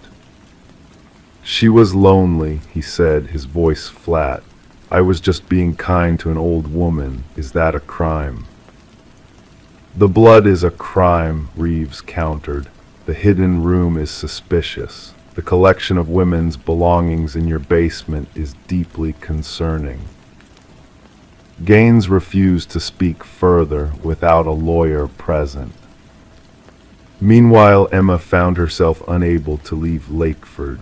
The house she had intended to sell quickly now represented a mystery she couldn't walk away from. She took a leave of absence from her job and moved into a small rental cottage near the town center, unwilling to sleep in her aunt's house, but equally unwilling to return to Pennsylvania while questions remained. In the weeks that followed, forensic investigators identified blood from at least 4 individuals on the mattress and surrounding areas. One match was made to a woman named Denise Calvert, who had disappeared from a town 20 miles away in 2016. Her body was later found buried behind a storage facility where Gaines had once worked. But the other blood samples remained unidentified. Despite extensive searching of both properties and surrounding areas, no additional remains were discovered. "He's not talking," Detective Reeves told Emma over coffee one morning in December. "The evidence is circumstantial. Without bodies or witnesses, the prosecution is concerned about making a solid case." "What about my aunt? Do you think she knew what was happening in her own house?" Reeves hesitated. "Your aunt's medical records show early-stage dementia diagnosed about 6 years ago. It's possible she was confused or that Gaines manipulated her. We found receipts showing he had been buying her groceries for at least 4 years. As winter settled over Lakeford, the case against Raymond Gaines progressed slowly. Emma found herself studying old photos of her aunt, looking for signs she might have missed during their weekly phone calls. Had Aliner's voice trembled when she mentioned the neighbor boy? Had there been fear beneath her insistence that everything was fine? In January, while clearing out a garden shed on the property, Emma discovered a small tin box buried beneath a loose floorboard. Inside was a journal written in her aunt's shaky handwriting. The entries were sporadic and sometimes confused, but one passage stood out with chilling clarity. Raymond brought tea again today. He insists on going upstairs afterward to check on things. I told him there's nothing up there anymore, but he just smiles. Last night I heard footsteps above my bedroom. I know I'm not imagining it. Should I call Emma? Would she even believe me? The journal was submitted as evidence, but Gaines' defense attorney argued successfully that Aliner Pierce's documented cognitive decline made her an unreliable witness, even posthumously. In March 2019, Raymond Gaines accepted a plea deal for the murder of Denise Calvert. He was sentenced to 25 years to life. The other blood evidence remained unexplained, the other potential victims unnamed. Emma finally sold the house in May, disclosing its history to the young couple who purchased it at a steep discount. They planned to renovate extensively, starting with demolishing the hidden room and its wall of mirrors. "Will you stay for the renovation?" Detective Reeves asked Emma when they met one last time before her departure. "There might be more evidence when they open up those walls." Emma shook her head. "I've learned more than I ever wanted to about this house, about my aunt, about the darkness people can hide." The hidden room with its mirrors and blood-stained mattress had revealed something to Emma about the fragility of normal life, how easily the ordinary can conceal the unthinkable, how a staircase that seemed to go nowhere could lead to terrible truths. As she drove away from Lakeford, Emma couldn't help but wonder about the women whose blood had been found but whose names remained unknown, about what other secrets might be hidden behind walls in ordinary houses on quiet streets, about whether Raymond Gaines would ever reveal the full extent of what had happened in that mirrored room. She would never know, and perhaps that was the most disturbing truth of all. "Crime 8, she answered the call out of habit, static, then a whisper, "Pumpkin." Only one person had ever called her that. They died when she was 12. The voice continued, "It's not over, look under the porch." Rachel Winters had always been a creature of routine. At 42, she lived alone in the same 2-story colonial house in Millfield, Connecticut, where she had spent most of her childhood. Her days followed a predictable pattern: coffee at 6, work at the local library by 8, dinner at 6:30, and bed by 10. Weekends were for gardening and occasional visits from her sister who lived 2 towns over. Those who knew Rachel described her as reserved but kind, the type of person who remembered birthdays and sent handwritten thank you notes. She kept her chestnut hair in the same shoulder-length cut she'd worn since college and dressed in muted colors that matched her quiet demeanor. What few people knew about Rachel was how deeply her childhood had marked her. When she was 12, her beloved grandmother Elaine had died suddenly of a stroke. Elaine was the only one who ever called Rachel Pumpkin, a nickname that began when Rachel, at age 4, refused to remove a Halloween costume for nearly a week. The nickname became their special connection, a small token of the unconditional love her grandmother had provided while Rachel's parents worked long hours. After Elaine's death, Rachel's childhood home had felt emptier, colder somehow. Her parents sold the house when Rachel was in college, but 15 years ago, when the property unexpectedly came back on the market, Rachel purchased it immediately, despite its need for significant repairs. She had told her sister it felt like closing a circle. The house stood on Maple Street, with a wraparound porch and a small garden that bloomed reliably each spring. Thursday, October 17th, began like any other autumn day. The maple trees lining the street had turned crimson and gold. Rachel left for work precisely at 7:45 a.m., locking her front door with the same 2 turns of the key she always used. She spent the day cataloging new arrivals at the library, had lunch with a colleague, and returned home at 5:15 p.m. The call came at 8:43 p.m. Rachel had just settled on her couch with a cup of chamomile tea and the novel she'd been reading. Her cell phone rang from an unknown number with a local area code. She answered reflexively. "Hello." The line crackled with static, then a whisper so soft she almost missed it. "Pumpkin." Rachel's teacup slipped from her fingers, spilling across the hardwood floor. The voice, raspy yet unmistakable, sounded exactly like her grandmother's.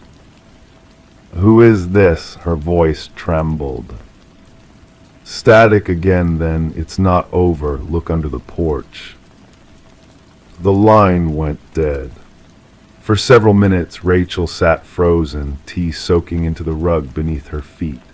Her mind raced through possibilities, a cruel prank, a wrong number with an eerie coincidence, her own imagination. But the voice had been so distinct, so familiar. No one alive knew about that nickname. Rachel called her sister immediately. "Did you ever tell anyone about what Grandma Elaine used to call me?" she asked without preamble. "What? No, why would I?" her sister responded, confused. Rachel hung up without explaining. She paced her living room until midnight, checking the locks repeatedly, peering through windows at the darkened street. Eventually, exhaustion overcame fear, and she fell into a restless sleep on the couch. Morning brought clarity and rational thought.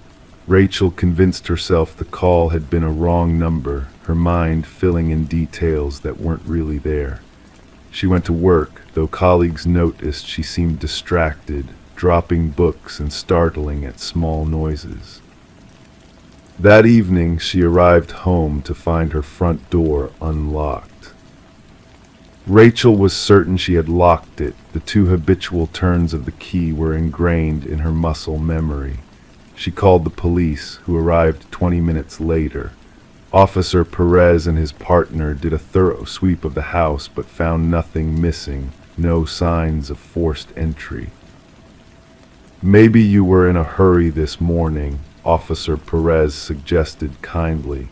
"Happens to everyone sometimes." Rachel nodded, but she knew better. 23 years at the library had made her methodical to a fault. After the officers left, Rachel found herself staring at the porch. The wooden structure wrapped around half the house, with lattice skirting concealing the space underneath. "Look under the porch." The words echoed in her mind. She retrieved a flashlight from the kitchen drawer and stepped outside. The October air had turned chilly as night fell. Rachel knelt by the lattice panel nearest the steps, where a small access door was built into the decorative woodwork.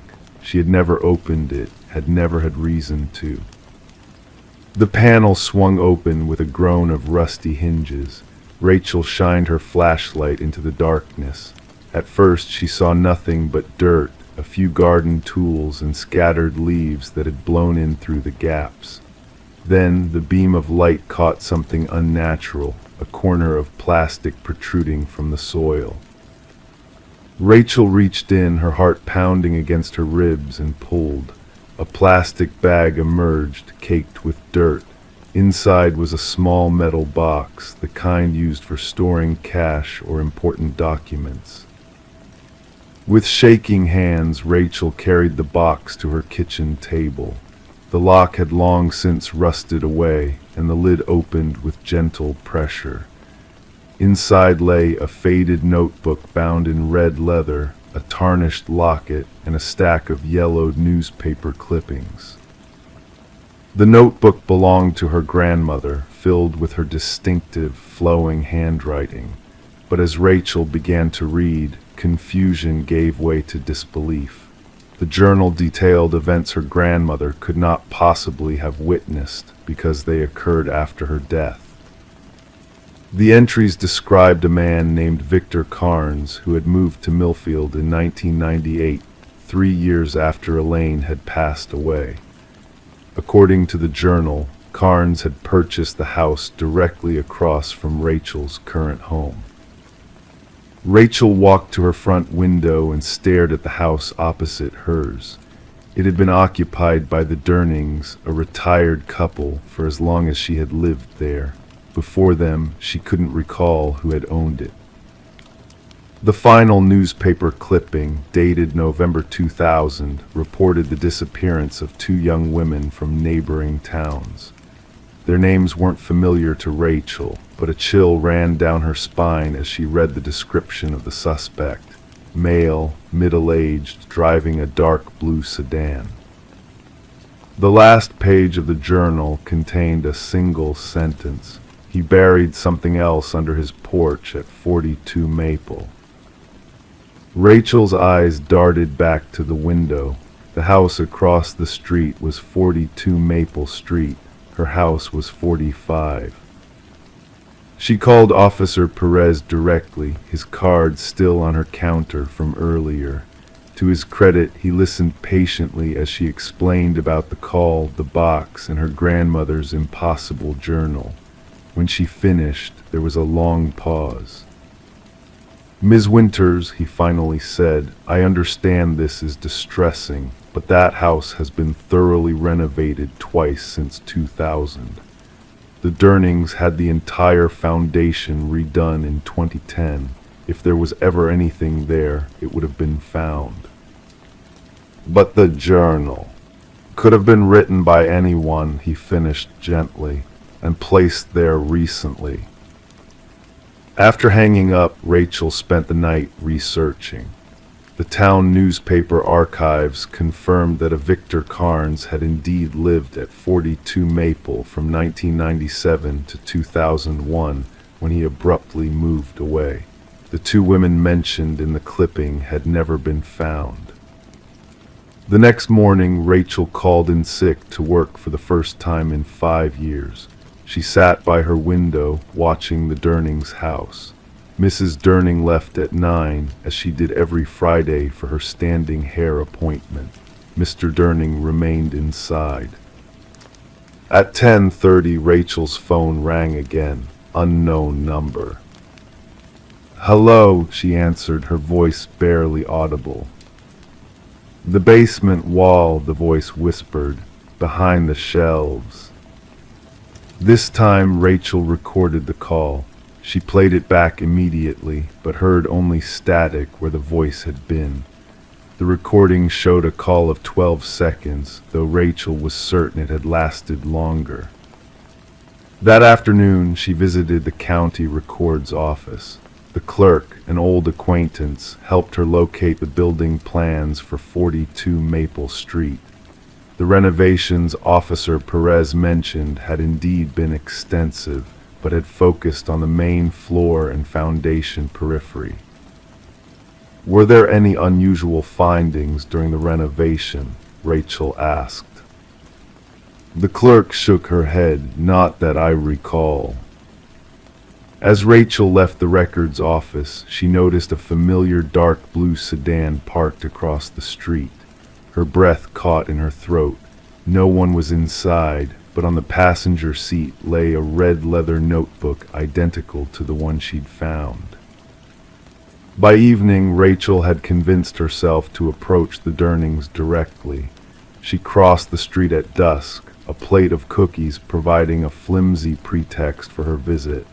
Mr. Durning answered, his usual friendly smile in place. "Rachel, what a nice surprise." "I baked too many," she explained, offering the plate. "I was also wondering. This might sound strange, but did you ever notice anything unusual when you renovated the basement?" His smile faltered slightly. "Can't say we did. Why do you ask?" "Just curious about the history of these old houses," she replied. Mr. Durning studied her face for a moment too long. "Well, thank you for the cookies. Margaret will be sorry she missed you." That night Rachel couldn't sleep. The journal, the calls, the sedan, it all seemed connected by invisible threads she couldn't quite grasp. At 2:17 a.m., headlights swept across her bedroom ceiling as a car pulled into the Durnings' driveway. Rachel watched from her window as Mrs. Durning emerged, her silhouette unmistakable in the moonlight. She was carrying what looked like a shovel. The following day, Rachel received an envelope in her mailbox. No stamp, no return address. Inside was a single black and white photograph showing her grandmother's backyard as it had looked in the 1990s. In the background, barely noticeable, was a man watching from the edge of the property. His face was blurred, but Rachel felt a jolt of recognition she couldn't explain. She turned the photo over. Written in handwriting that matched her grandmother's journal was a single line: "He watched you when you were young." Something clicked in Rachel's memory, a childhood feeling of being observed, of eyes following her movements as she played in the yard.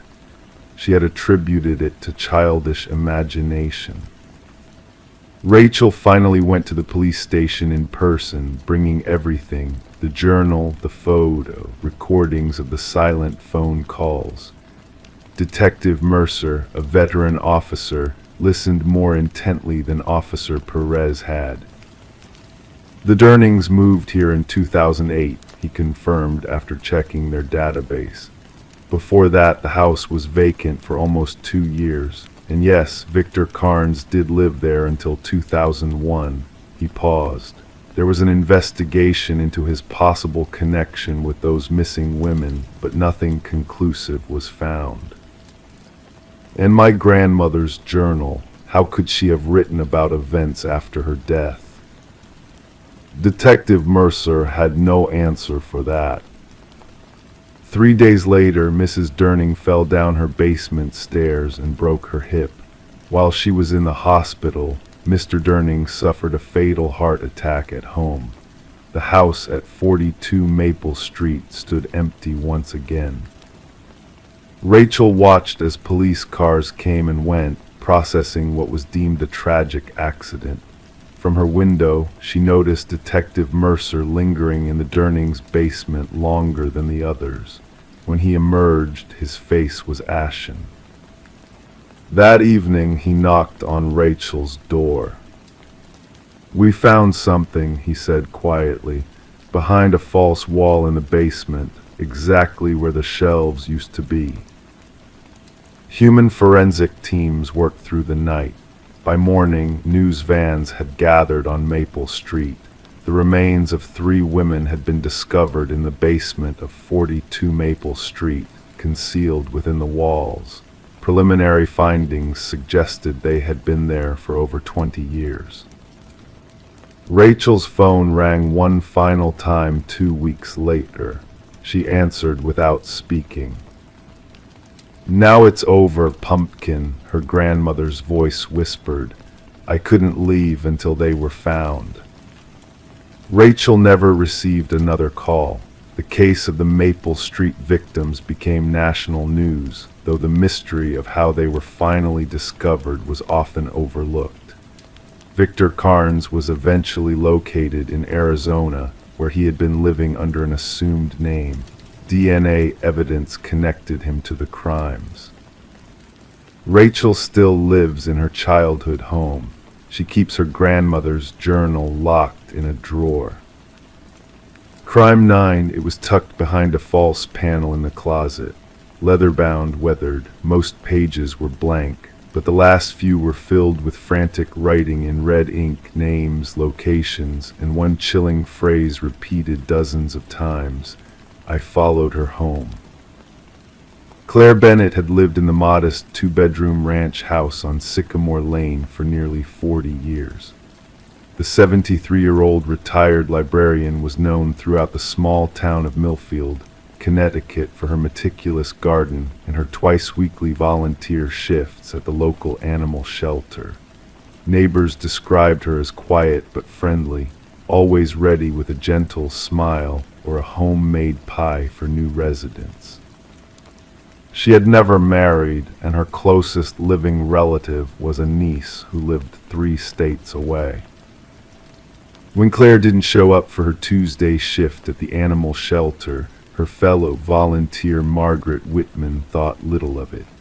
Perhaps Claire had caught that cold that had been going around, but when Claire missed her Thursday shift as well and wasn't answering her phone, Margaret drove to the little house on Sycamore Lane.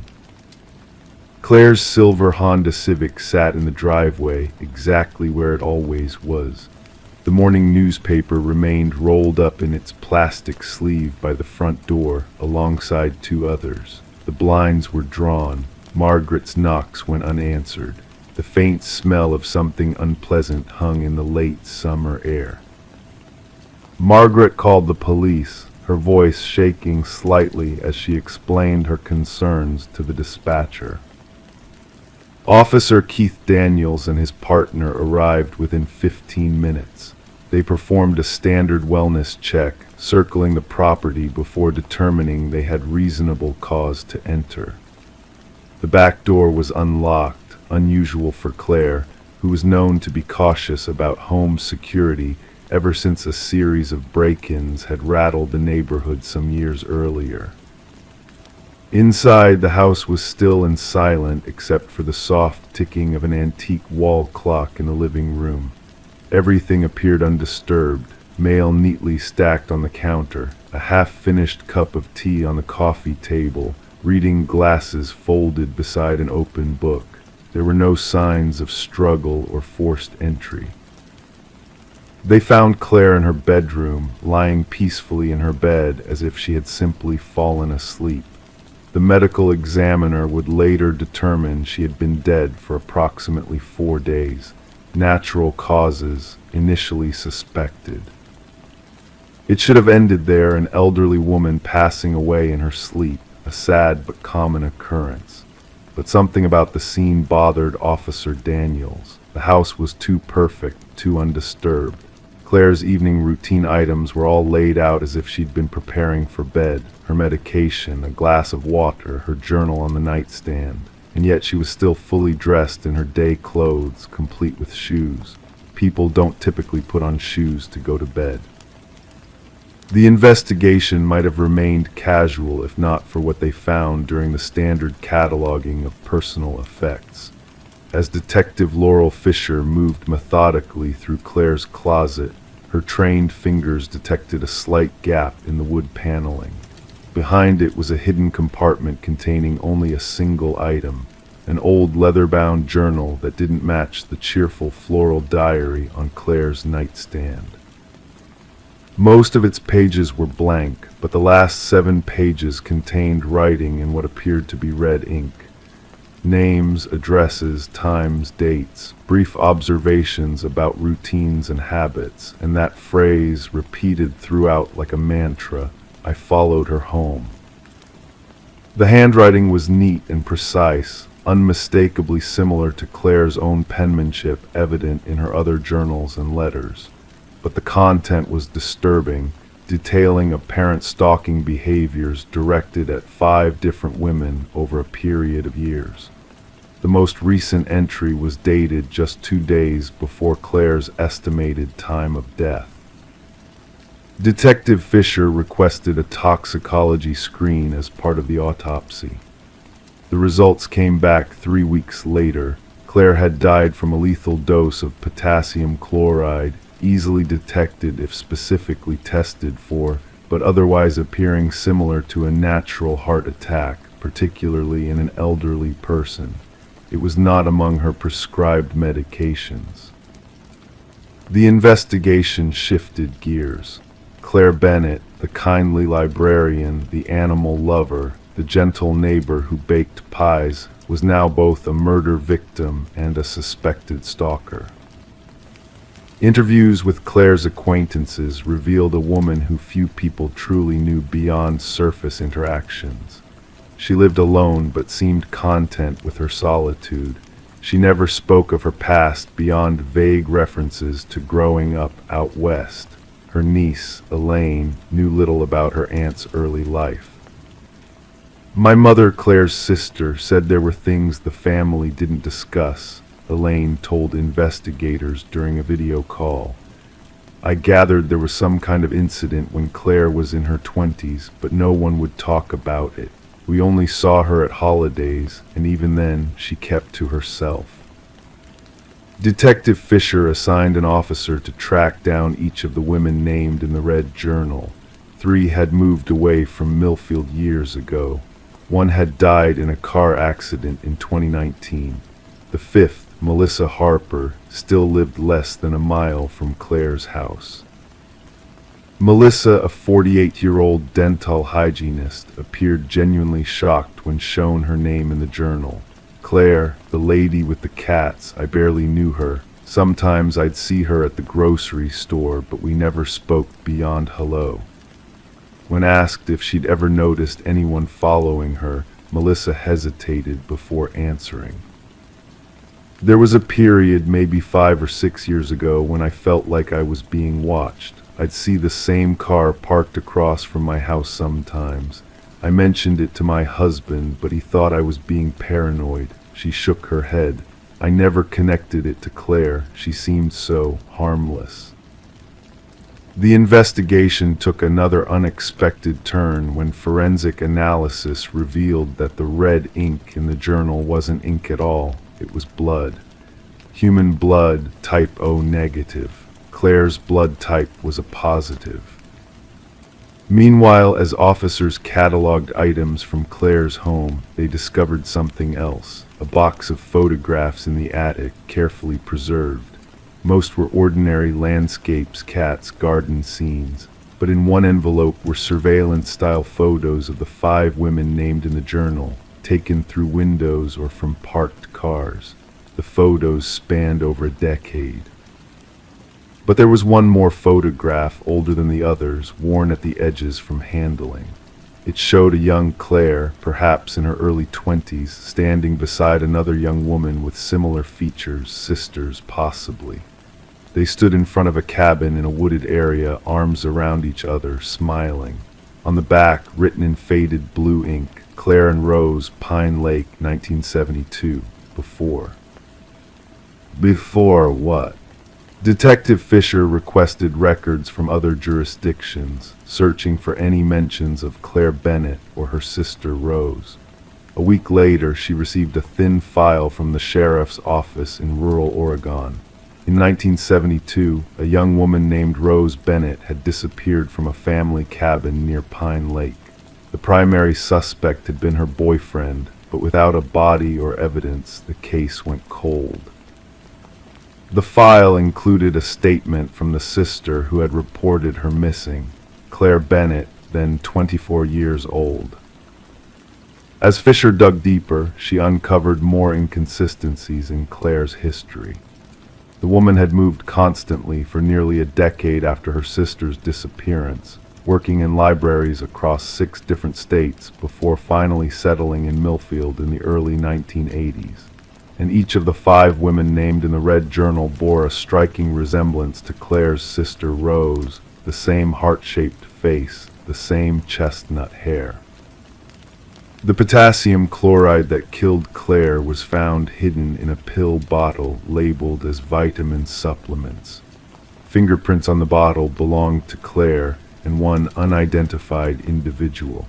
The security system Claire had installed years earlier had been disabled the night she died, the control panel wiped clean of prints.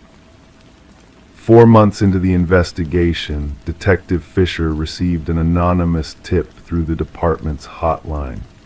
A male voice, digitally altered, said simply, "Check the crawl space of Harper's garden shed." Police obtained a warrant for Melissa Harper's property. In the dirt floor of her rarely used garden shed, they found human remains. Preliminary DNA testing suggested they were approximately 50 years old, a woman in her early 20s. When confronted with this evidence, Melissa Harper broke down. "I never meant to kill her," she sobbed, referring to Claire. "She knew too much. She found out somehow." The story Melissa eventually told was complex and disturbing. She wasn't Melissa Harper at all, but rather the daughter of Thomas Crane, the boyfriend who had been suspected in Rose Bennett's disappearance in 1972. Melissa had grown up hearing her father's paranoid whispers about that Bennett woman who wouldn't let it go. When Thomas Crane died in 2010, Melissa found journals detailing what he had done to Rose and his decades-long game of cat and mouse with Claire. "My father killed Rose in a jealous rage," Melissa explained through tears. "He buried her body and convinced everyone she had simply run away, but Claire never believed it. She spent her entire life tracking him down. He kept moving us around, changing our names. When he died, I thought it was finally over." But Claire had eventually found Melissa, the daughter of her sister's killer, and began watching her, collecting evidence. The journal written in blood was her final piece of proof, pages written with Rose's blood, which Thomas Crane had apparently kept as a twisted souvenir, and which Melissa had inherited among her father's belongings. "When I found out Claire was building a case, I panicked," Melissa confessed. "I didn't want to pay for my father's crimes, so I went to her house. I just wanted to talk, to explain that I wasn't him, but she wouldn't listen. She said she was going to the police the next day with everything she had found." The potassium chloride had come from Melissa's husband's medical practice. The premeditation was clear. Nearly 50 years after Rose Bennett's murder, the case was finally closed. 2 women were dead, and a third would spend the rest of her life in prison. But even as investigators packed away the evidence boxes, Detective Fisher remained troubled by one detail. If Claire had finally gathered enough evidence to find justice for her sister, why had she hidden the blood journal behind a false panel rather than keeping it with her other notes and photographs? And hoo-ha. Story 10. The ancient box lay hidden beneath layers of forgotten clutter in the attic, a relic lost in time from the previous inhabitants of the house. Within its depths were faded Polaroids, capturing moments of joy and celebration from bygone birthdays and family gatherings, innocuous images of the past, until her gaze fell upon the final photo. In that snapshot taken in her own living room, familiar furniture and decor surrounded a family she did not recognize. Behind them, barely discernible in the dimness, stood a man in the hallway, a silent observer. A shiver crept up Rebecca's spine as she scrutinized the haunting image, her fingers trembling ever so slightly, causing the edges of the photograph to quiver. The family in the picture, a woman with golden locks, a bespectacled man, and 2 children, beamed at the camera, unaware of the ominous figure lurking in the shadows behind them. Frozen in a moment of happiness, they were oblivious to the danger standing mere feet away. Carrying the photograph downstairs, each creak of the wooden steps echoed in the vast, empty house she had occupied for 4 lonely months. The once grand rooms now felt oppressive, suffocating. Placing the picture on her kitchen counter, Rebecca examined it under the harsh glare of fluorescent light. The uncanny resemblance between her home and these unfamiliar faces was unsettling. A seasoned detective, clad in a weathered leather jacket that told tales of past investigations, arrived on the scene. Detective Morgan's keen eyes surveyed the photograph methodically, running a gloved finger along its edge before flipping it over to reveal a blank back. His low voice rumbled as he inquired about the previous owners, the Nelsons, who had sold her the house. Rebecca confessed her limited knowledge of the Nelsons, explaining that they had relocated out of state before she moved in. Nodding knowingly, Morgan requested to borrow the photo for further examination by his team, a glimmer of intrigue flickering in his gaze. Thus began a quiet investigation into the mysterious photograph. Through diligent research, Rebecca discovered a history of residents preceding her. The Nelsons had acquired the property from the Crawfords, who had abruptly vanished after 7 years. Before them, the Mornos had resided there for nearly a decade. A breakthrough emerged unexpectedly when a former mail carrier identified the family in the photo as the enigmatic Sutherlands, who had resided in the house for a fleeting year before disappearing without a trace. The puzzle deepened as forensic analysis dated the photograph to 15 years earlier, revealing eerie details that hinted at orchestrated poses and hidden truths. Further scrutiny exposed a chilling pattern of families vanishing after precisely 1 year of occupancy. Detective Morgan uncovered long-forgotten building records that led to a deceased architect named Samuel Whitfield, whose spectral presence loomed over the house's dark history. Beneath the house's concrete floor, a grim discovery awaited a burial ground for the missing families, perfectly preserved in the earth's embrace. Among their belongings, a camera identical to the one that had captured the haunting Polaroid, along with a trove of photographs depicting unsuspecting families and the ominous figure in the shadows. As the investigation unfolded, a hidden crawlspace in the attic revealed a chilling secret, a journal documenting the meticulous observations of the families, culminating in a bone-chilling entry hinting at Rebecca's precarious fate. Seeking refuge in a hotel under police protection, Rebecca's rest was shattered by a late-night call, the haunting sound of breathing punctuated by the ominous click of a Polaroid camera. The enigma surrounding Samuel Whitfield and his malevolent legacy lingered, casting a shadow over the vacant house and those who dared to unravel its mysteries. The whispers of a darkened room developing new photographs of unseen watchers in the periphery echoed through the empty halls, a testament to the chilling legacy that lingered within the house's walls. And in the silence of the night, the truth remained elusive, veiled by shadows that watched and waited. Story 11. The aged apartment exuded a sense of history, its walls holding secrets whispered by time. The heating system emitted a low, haunting groan, and the pipes rattled like distant echoes of forgotten conversations. These sounds, though unsettling to some, were deemed routine by its inhabitants, a mundane part of the building's character. But one tenant, a young woman, found herself captivated by a different kind of resonance within the walls. It began as a mere whisper, barely audible, yet carrying a mysterious allure. It beckoned to her, calling out her name in a soft, haunting cadence. Curiosity mingled with fear as she pressed her ear against the cold metal grate, her heart quickening with each passing moment. A breath of icy air brushed past her cheek, followed by a playful voice that seemed to dance on the edge of reality. "I know you can hear me," it murmured, sending shivers down her spine. Detective Morgan Shaw, a figure of poise amidst the vacant apartment, stood in silent contemplation. Her gaze fixated on the rusted vent cover, forcibly removed from its place on the wall. Around her, the forensics team meticulously combed through the scene, their cameras capturing every detail in flashes of light. The victim, Alina Reeves, had vanished without a trace, her absence unnoticed until a noxious odor permeated the building.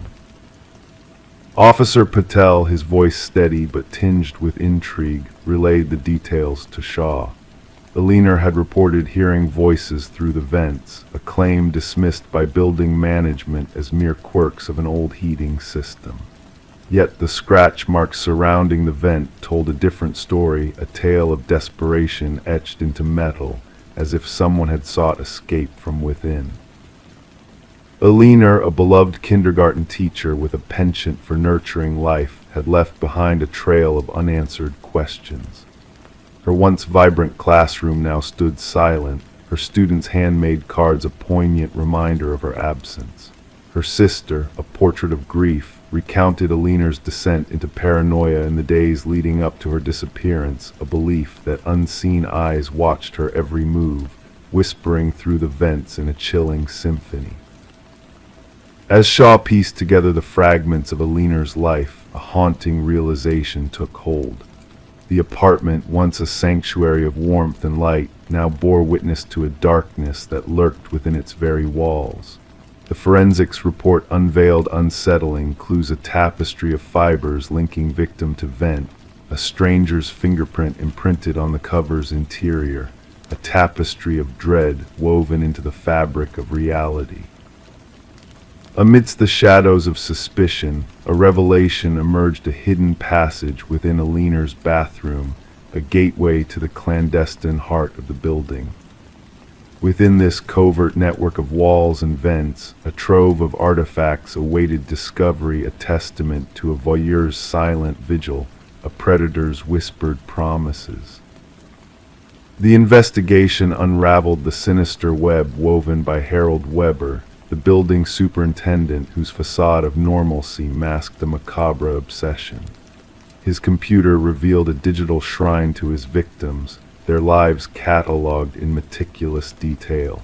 Shaw's gaze lingered on the chilling entries, each a breadcrumb leading to the truth, a truth too ghastly to comprehend. Weber's arrest, a subdued affair in the dead of night, marked the end of a reign of terror that had spanned years. His confession, a chilling symphony of madness and malevolence, echoed through the confines of the interrogation room. The whispers that had once haunted Alina now found voice in his words, a testament to the darkness that dwelled within the walls. As the trial concluded, Shaw bore witness to a verdict foretold a judgment that sealed Weber's fate. Yet, as he was led away, a glint of defiance lingered in his eyes, a promise of whispers yet to come. The building, now a silent sentinel of past horrors, stood as a testament to the lingering echoes of a predator's legacy. And so the apartment building remains a relic of its haunted past, its corridors echoing with the whispers of those who once dwelled within. Residents come and go, their footsteps a hesitant cadence in the halls of a place touched by darkness. The heating system groans, the pipes rattle a symphony of eerie familiarity that lulls them into a false sense of security. But deep within the walls, the whispers persist, a reminder of the secrets that lie dormant, waiting to be heard once more. Story 12: The Enigmatic Disappearance. The cafe had been his sanctuary for years, the same corner table, the same black coffee, the same silent contemplation. He was a regular face amidst the bustling crowd, yet a stranger to all. Then one day he didn't arrive. His absence raised eyebrows, leading to a discovery that defied logic. Detective Sarah Mercer delved into the mystery of the man known only as John Doe. Security footage revealed his routine entrance, his solitary presence at the table, and his inexplicable vanishing act. No trace, no clues, just an enigma shrouded in anonymity. As Mercer unraveled the puzzle, she encountered a wallet abandoned by John, containing only a photo and empty details. The more she probed, the more elusive his identity became. A blank canvas, a phantom in the midst of reality. The contents of the wallet whispered of a life lived in shadows, untraceable credit cards, mysterious cash, and a solitary business card with a ghostly phone number. Each lead a dead end, each trail leading to nowhere. The cafe's barista, a silent observer of John's presence, offered scarce insights into the enigmatic figure. A man of few words, a figure of mystery, a puzzle begging to be solved. Mercer's investigation took a surreal turn as she delved deeper into the cryptic notebook left behind. Pages filled with cryptic symbols, sketches of unknown structures, and a language that defied decryption. A world within a world, a mystery within a mystery. The mirror in the cafe, an ancient relic adorned with cryptic symbols akin to those in John's notebook, caught Mercer's attention. A gateway to the unknown, a portal to another realm, a key to unlocking the secrets that lay beyond. Behind the mirror's facade, a hidden chamber revealed a trove of identical wallets, a journal chronicling decades of enigmatic entries, and a chilling revelation of experiments in temporal manipulation and identity transference. John Doe, a man out of time, a ghost in the machine. As Mercer unearthed the truth behind John's disappearance, strange occurrences plagued the cafe, reflections moving independently, phantom sightings of the enigmatic figure, and a sense of unease that lingered in the air. A chance encounter with a former physicist shed light on John's true identity, Daniel Weston, a brilliant mind lost to the depths of experimental science. A man who dared to breach the boundaries of reality, to seek truths beyond comprehension. The final pieces of the puzzle fell into place as Mercer witnessed the impossible two versions of Daniel Weston existing in parallel, caught in a dance of shadows and light. A convergence of realities, a crossing of paths, a moment frozen in eternity. And as the mirror shattered, as the final note whispered of closure and warning, Mercer stood at the precipice of the unknown. The man who didn't exist, the experiment that defied reason, the truth that eluded comprehension. The case of Daniel Weston, the man who slipped through the cracks of reality, remains a haunting enigma, a tale whispered in hushed tones. The cafe, a silent witness to mysteries untold, faded into memory, leaving behind only echoes of a presence that lingered in the shadows. And as Mercer retreated from the force, haunted by the specter of the man who vanished into thin air, she found solace in words written in a notebook that mirrored his own. A fragment of the mirror adorned her wall, a reminder of the mysteries that lay beyond, waiting to be unraveled. Story 13. The vintage apartment possessed its own peculiarities. Pipes uttered low groans, floorboards whispered with every step taken. Yet the new tenant discerned that what she heard transcended the realm of normalcy. The footfalls were too precise, too deliberate. They emanated from above, deliberate and unhurried. However, she resided on the topmost floor. One fateful evening, she mustered the courage to tap on the ceiling with a broomstick. The sound ceased. A profound silence lingered. Then a solitary knock reverberated from within the ceiling. Sarah Coleman, the tenant, opted to keep the knocking encounter to herself. She persuaded her mind that it was merely the building settling or perchance a small creature that had infiltrated the attic space. Despite the footfalls persisting night after night, she adapted, escalating her television volume, donning headphones to bed anything to drown out the methodical footsteps that traversed her ceiling in the obscurity. Detective Morris's attention was piqued by the apartment when a maintenance worker stumbled upon a concealed crawl space during regular upkeep. The worker had dismantled a portion of drywall in the hallway adjoining Sarah's apartment to rectify a water leak.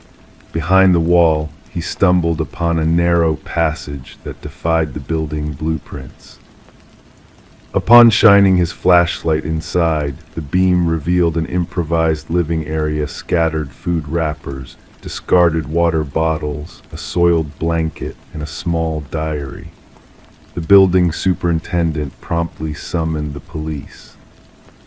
Detective Morris arrived with his partner, Detective Rivera, to find the maintenance worker ashen and trembling. "Someone has been inhabiting the walls," he kept repeating. "Someone has been watching." The diary contained meticulous observations of Sarah Coleman, her routine, her visitors, her dining preferences, her viewing habits, her bathing times, her sleeping schedule. The handwriting commenced in a neat fashion but morphed into erratic scribbles towards the final pages, with peculiar symbols adorning the margins. "The subject no longer responds to my signals," the concluding entry read. "She has elected to disregard me. No one disregards me." Forensic teams scoured the crawl space and unearthed fingerprints that matched no database records. They unveiled a labyrinthine network of passages integrated into the walls and ceilings of the building, some dating back decades as per structural analysis. The passages interlinked to 5 distinct apartments, but culminated in observation points, minute apertures camouflaged as fixtures or minor damages in only one, Sarah Coleman's. The investigation squad interviewed current residents, none of whom reported anything out of the ordinary beyond the customary apartment commotions. Previous residents recounted a divergent narrative. 3 former occupants of Sarah's apartment narrated sensations of being surveilled or hearing inexplicable movements. 1 had vacated after a mere fortnight. None had articulated their encounters, dreading they would appear paranoid. The breakthrough in the case occurred when forensics unearthed minuscule blood spatter in one of the crawl spaces. DNA examination linked it to Martin Weaver, a former resident who had vanished without a trace 4 years prior. His family had lodged a missing persons report, but the case had grown cold. He had dwelled in the apartment directly beneath Sarah's. Detective Morris revisited Martin's disappearance. According to neighbors, Martin had lamented about noises emanating from above his apartment. He had confronted the tenant residing above him at the time, a reticent man named Edward who kept to himself. Subsequently, Martin disappeared. Edward absconded the following month, leaving no forwarding address. Investigators delved into Edward's rental history and unearthed a recurrent pattern. He had inhabited 6 disparate apartment complexes over 2 decades. In each instance, he had requested top-floor units, forged minimal social bonds, and eventually absconded without notice. A neighbor from his 3rd abode recollected him as intense and reminisced about his frequent gripes regarding requiring silence. The investigators procured property records that unveiled Edward had procured remote rural land. Upon arrival at the site, they stumbled upon a cabin bedecked with photographs and notes. Snapshots of denizens from sundry apartment buildings encompassing Sarah Coleman and Martin Weaver. Diagrams of ventilation systems and structural vulnerabilities. Elaborate journals delineating observations of the specimens and sustaining the habitat. Nestled in the heart of the cabin stood a corkboard adorned with newspaper clippings, missing persons reports, 6 of them, all former apartment residents from buildings where Edward had dwelled. Deep gouges marred the wooden floor beneath the board, as though something ponderous had been dragged incessantly. Beyond the cabin, cadaver dogs steered investigators to a freshly disturbed patch of soil. Excavation unveiled human remains, and then another burial site, and another. As forensic anthropologists embarked on the somber task of identifying the victims, Detective Morris revisited Sarah's apartment complex. The crawl spaces had been sealed off, yet denizens still attested to sporadic noises. Maintenance personnel installing new security systems stumbled upon an object tucked into a corner where the ceiling met the wall in the hallway, a fresh diary, newer than the initial one discovered. The premiere page bore only a single line: "They found my old nest, but not my new one." The script mirrored that of the former diary. The ultimatum held a rudimentary sketch of Sarah's apartment layout with a new passageway delineated in crimson, and a date for that night. Officers hastened to evacuate Sarah, only to find her apartment deserted. Her phone lay atop the kitchen counter. Her television persistently emitted a glow. Her shower was still running. Within the lavatory, mist veiled the mirror. As it dissipated, a message materialized, etched into the glass by a finger. "Look up." The ceiling panel above the shower had been dislodged. The manhunt for Edward endures. Investigators have identified him as Edward Mercer, erstwhile construction worker specializing in refurbishments. His comprehension of building frameworks had empowered him to sculpt his clandestine network of vantage points and passages. Thermal imaging scans of Sarah's building unveiled no signs of current occupancy within the walls. Sarah Coleman remains elusive.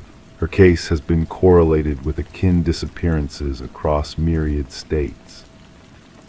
Authorities have disseminated cautions to apartment complex managers regarding unauthorized alterations and concealed spaces. The specter that torments Detective Morris most is not the graves, the diaries, or even the photographs of unsuspecting denizens. It's the contemplation of Sarah, night after night, hearkening to those footsteps above her in an apartment bereft of an upstairs neighbor. The footfalls that ceased when she thumped, and then thumped back. On occasion, during nocturnal solitude in his abode, Detective Morris discovers himself gazing upward at his ceiling, listening, waiting, and pondering who else might be listening too. Story 14: The Enigmatic Chamber. The old wooden plank gave way beneath Sarah's foot, shifting ever so slightly. Intrigued, she knelt down, her fingers tracing the edges of the loose board. A hidden gap lay beneath the seemingly solid floor, beckoning her to explore. With delicate precision, she lifted the boards, unveiling a dark, narrow space that stretched beneath her new home. As her eyes adjusted to the dimness, shapes emerged from the shadows. A musty mattress, a worn chair, and in the corner, a weathered notebook filled with pages bearing her name repeated endlessly. Detective Morgan Reed observed quietly as Sarah peered into the abyss that lay hidden beneath her sanctuary. The fear in Sarah's eyes spoke of a deeper disturbance than mere discovery. It was a violation of her safety, an intrusion of malevolence into her newfound haven. "Please refrain from touching anything further." Detective Reed's voice was steady yet commanding.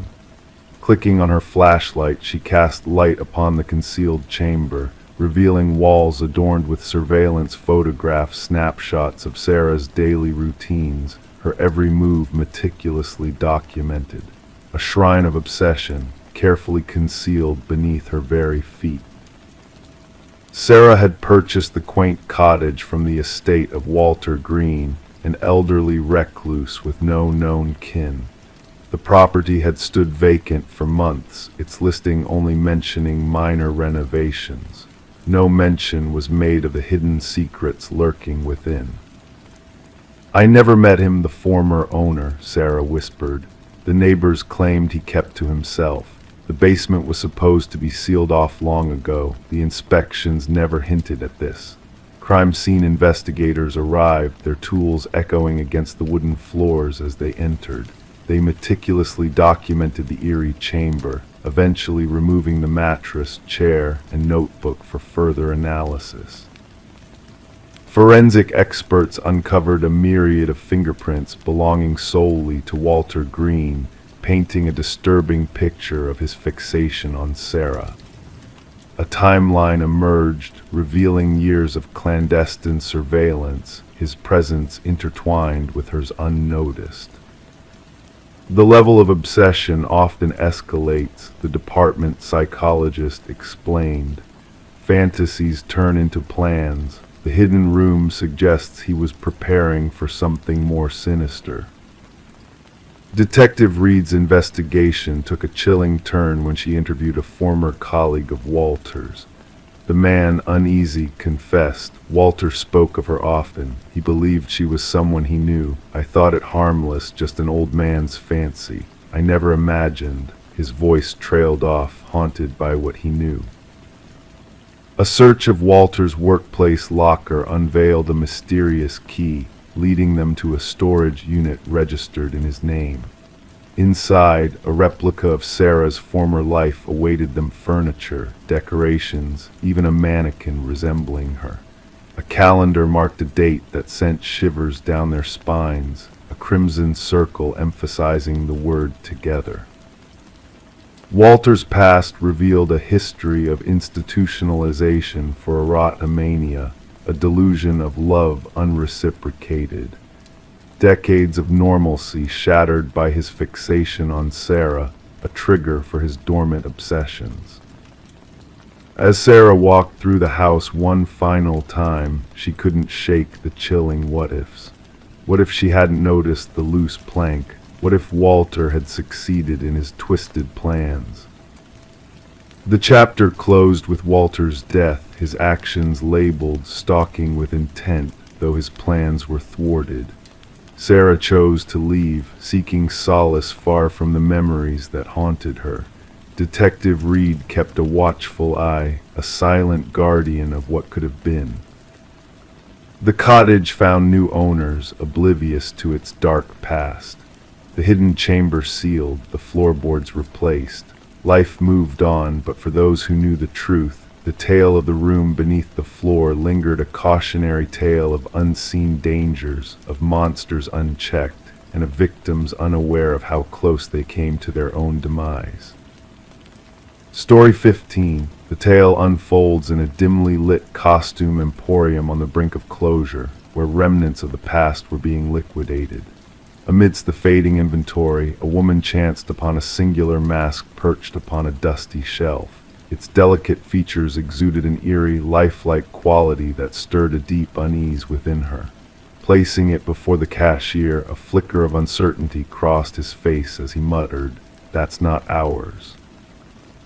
Perplexed, she sought out a tag, only to find none present. With a nonchalant shrug, she carried the enigmatic mask to her abode. Under the veil of night, a soft disturbance roused her from slumber. The gentle whisper of fabric in motion filled the room. Startled, she sought the mask where she had left it on the dresser, only to discover it now rested upon her nightstand, its gaze fixed upon her. This woman, known as Catherine Reed, was discovered by a concerned neighbor. The front door stood ajar, allowing the morning light to spill into the shadowed interior. Expecting a simple book return, the neighbor stumbled upon a scene that would perplex investigators for years to come. Catherine lay lifeless upon her bedroom floor, the mysterious mask vanished without a trace. Detective Morgan arrived on the scene as forensic specialists meticulously documented the eerie tableau. The rhythmic click of shutters punctuated the somber silence, while murmured voices discussed the absence of forced entry. Noting every detail, the detective's keen gaze lingered on a partially open drawer, a lipstick-stained water glass, and other seemingly mundane clues surrounding the tragic demise of the once vibrant Catherine Reed. The medical examiner's somber assessment revealed no obvious cause of death upon initial inspection. No visible wounds, no signs of struggle, just a visage etched in terror. The detective, bending closer, whispered a chilling observation. Something frightened her to her untimely end. In life, Catherine had been a meticulous art appraiser, renowned for her discerning eye for authenticity. Colleagues lauded her ability to detect forgeries with uncanny precision.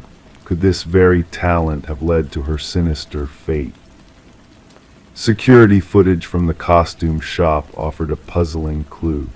The cashier's bafflement at the mask's origin was palpable, prompting a futile consultation with the owner, who vehemently disavowed any knowledge of such an item. A visit to the now vacant shop unveiled a disconcerting revelation: the mask had materialized during a clearance sale, its origins shrouded in mystery. A breakthrough emerged when microscopic fibers were discovered on Catherine's fingertips, a cryptic blend of human hair and an organic substance defying identification. This discovery unraveled a chilling pattern of similar deaths linked to the acquisition of peculiar masks, each victim captured in a final moment of abject terror. Consulting with a retired detective, a clandestine meeting unveiled a trove of ancient symbols hidden within the mask's symbols, hinting at a ritual of soul transference with malevolent implications. A journal clandestinely stowed in Catherine's apartment shed light on her escalating dread, hinting at a sinister sentience lurking within the mask. The detective pieced together the macabre puzzle, connecting the dots between the eerie fibers, Catherine's research, and a history of unexplained deaths. The cause of death was finally ascribed to cardiac arrest, induced by sheer terror, a terror so profound it ceased her heart. Surveillance footage from a neighboring residence unearthed a chilling revelation: a figure donning a mask, mimicking Catherine's movements with an uncanny precision that bespoke a ghastly imitation. The mask vanished, reappearing months later in a distant vintage shop, leaving a trail of unanswered questions in its wake. The enigma persists, the mask's whereabouts unknown, its malevolent purpose lingering in the shadows. The detective safeguards Catherine's journal, a testament to a truth beyond official records. In the dead of night, she startles awake, haunted by an unshakable sensation of being watched. Securing her abode, she dreads the day the mask resurfaces, poised to ensnare another unwitting victim in its timeless cycle of dread and despair. The mask waits, patient and hungry, eager to claim its next host in a chilling dance that spans centuries, an eternal quest for what lies behind mortal eyes. Story 16, the tale of the old manor, had always been whispered among the townsfolk, a story of whispers and secrets hidden within its walls. The new owners, Daniel and Meredith, brushed off the crackling of the intercom as a quirky relic of the past, until one fateful night when curiosity got the best of them. As the husband pressed the button, a haunting whisper pierced through the static, sending shivers down his spine. His wife, standing behind him, denied ever uttering those words, setting an eerie tone in the air. The Victorian manor stood stoic amidst ancient oak trees, its facade weathered but its interior a blend of old charm and modern luxury. The Parkers had bought the property at a bargain, swayed by the allure of its history and the vintage intercom system that connected every room. However, the house held more than just memories of a bygone era. Detective Sarah Reeves arrived at the manor in response to a possible break-in, her intuition telling her there was more to the story than met the eye. Daniel, with a haunted look in his eyes, guided her through the grand foyer, recounting the strange events that had unfolded since they moved in. Meredith, pale and tense, revealed a chilling discovery hidden behind a wall: a leather-bound journal belonging to Eleanor, the previous owner, filled with ominous entries hinting at danger. The investigation into the mysterious disappearance of Eleanor and the sinister secrets of the house began to unravel. Records pointed to Vincent Blackwood, Eleanor's husband, as the prime suspect, a man with a dark past shrouded in deception. As the team dug deeper, they unearthed skeletal remains buried beneath the garden shed, confirming the tragic fate of Alina. Vincent, now aged and frail, confessed to the murder, his calm demeanor sending shivers down the detective's spine. He spoke of silencing Alina's incessant voice from the intercom, weaving a web of lies to cover his tracks for decades. The truth had been buried along with his wife, until the house itself whispered its dark secrets to those who dared to listen. The trial brought closure to the haunting tale of the manor, with Vincent sentenced for his heinous crime. Daniel and Meredith, unable to bear the weight of the house's history, bid farewell, holding a solemn memorial for Alina in the garden where she had been laid to rest. The intercom, a conduit for the past, was removed by the new owners, its whispers fading into the echoes of time. Detective Reeves, as she closed the case file for the last time, pondered on the house that had answered back, a place where echoes of the past lingered in the shadows. Driving past the manor, she would feel a chill in the air, as if the spirits of the past whispered their gratitude for finally being heard. The house stood silent, its secrets laid bare, a reminder of the darkness that can lurk behind closed doors. And as the wind carried whispers through the trees, the tale of the manor faded into the night, a mystery now at rest. Story 17. The mysterious package arrived at her door without a sender's label, mysterious in its lack of a return address or tracking number. A plain cardboard box tinged with the morning's dew sat on her porch, seemingly misplaced. Sarah Miller hesitated, knowing it wasn't intended for her address was correct, but the name was a stranger as she could have left it untouched, left it where it lay, but curiosity beckoned her closer. With a tug, she peeled back the tape, a silent unveiling of its secrets. Anticipating mundane contents, books, clothes, perhaps trinkets, she found instead a VHS tape, accompanied by a solitary sticky note, "Watch alone." Sarah held the black plastic tape in her hands, a weight that felt wrong, burdened with a gravity she couldn't quite place. Her fingertips traced the worn edges, feeling the imperfections etched into the plastic casing. The handwritten note bore the traces of urgency, each stroke pressing into the paper with a silent plea. Around her, the suburban neighborhood hummed with its usual rhythms, a distant dog barking, children's laughter weaving through the air, the drone of a lawnmower cutting through the morning serenity.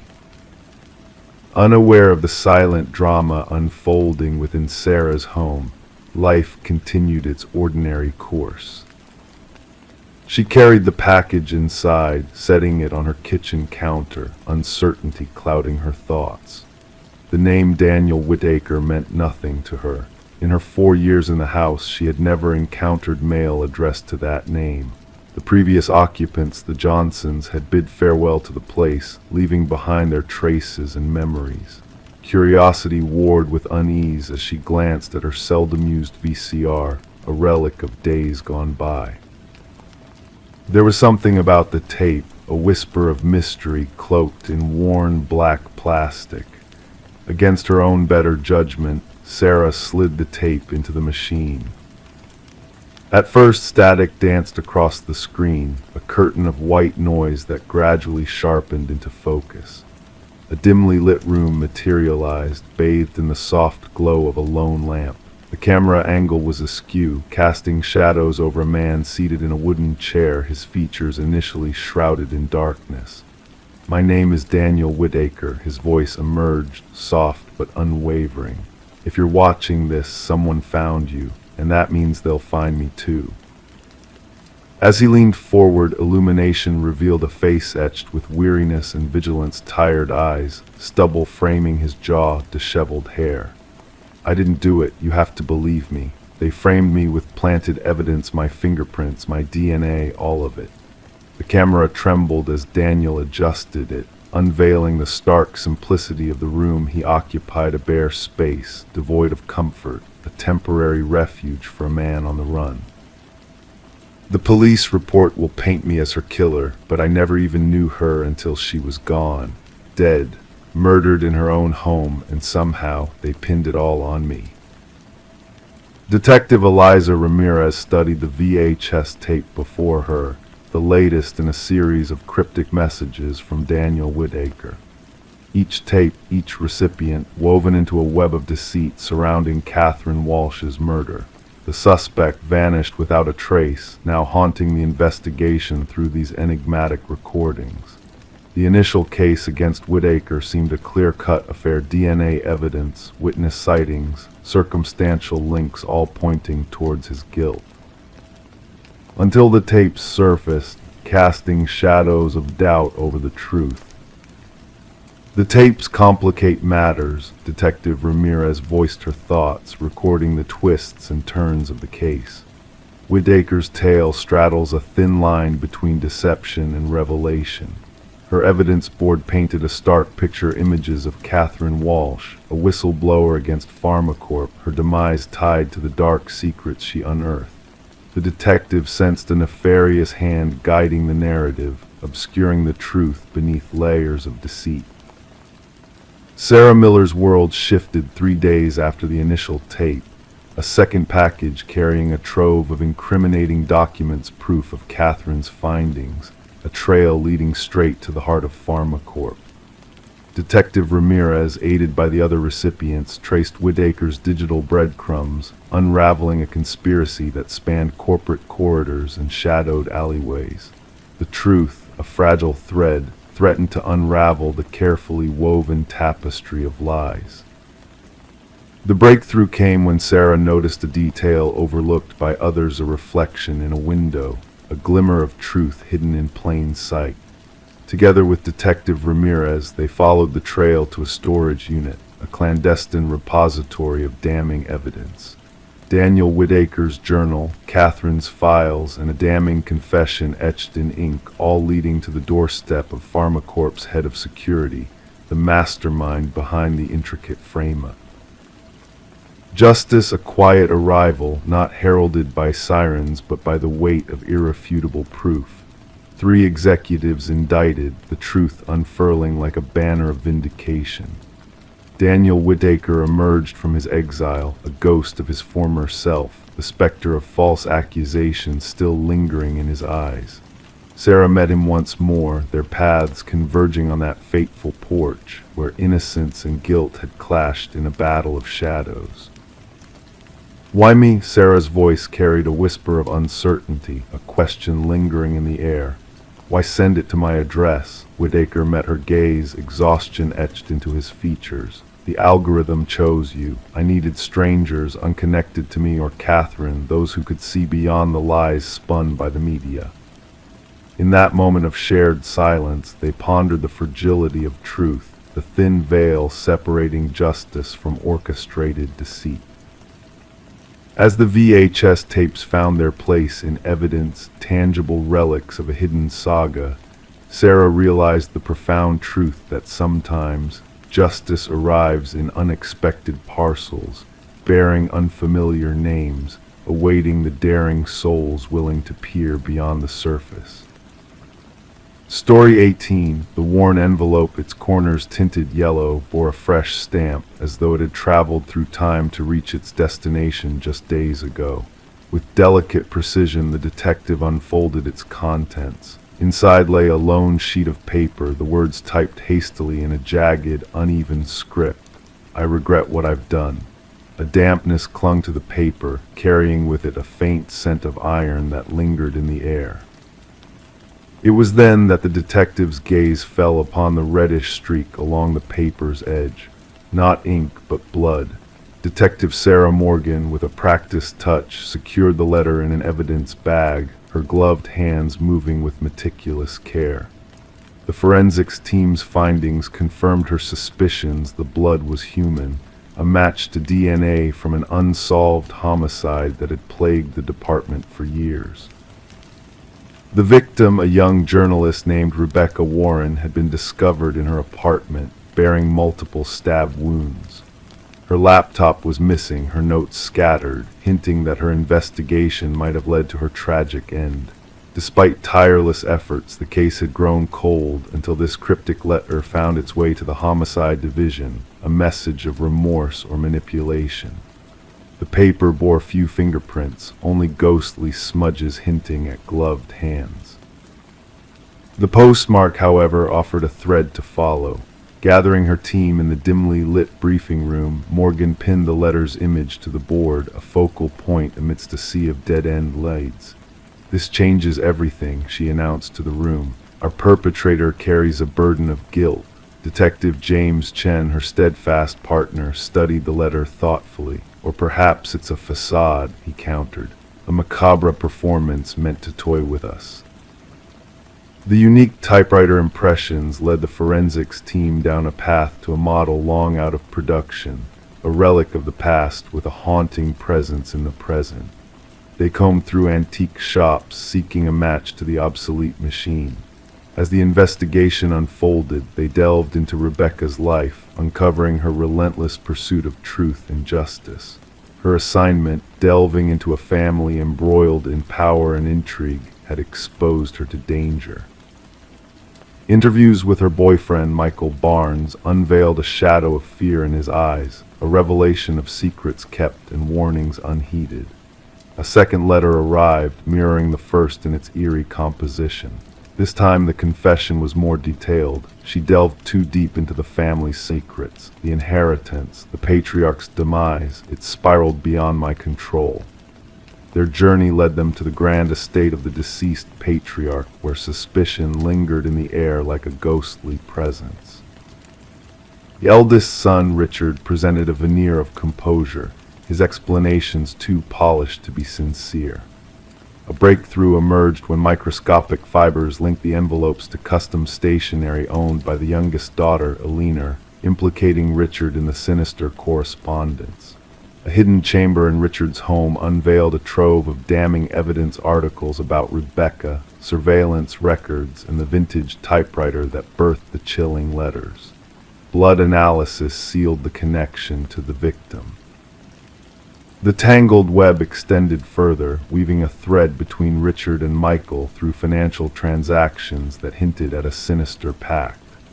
Michael's confession unraveled the conspiracy, his role that of a pawn in a deadly game. Eleanor's courage in sharing a damning recording captured the true extent of Richard's malevolence. As justice closed its grip around the guilty, Richard's protestations of innocence rang hollow in the courtroom. The evidence spoke louder than words. A swift verdict sealed his fate. In the aftermath, Detective Morgan stood before Rebecca's grieving parents, offering solace in the shadow of loss. The blood-stained letters, now housed in evidence, served as a poignant reminder that even the most intricate schemes bear traces of truth, and that the weight of remorse, whether genuine or feigned, can unravel the most carefully crafted deception.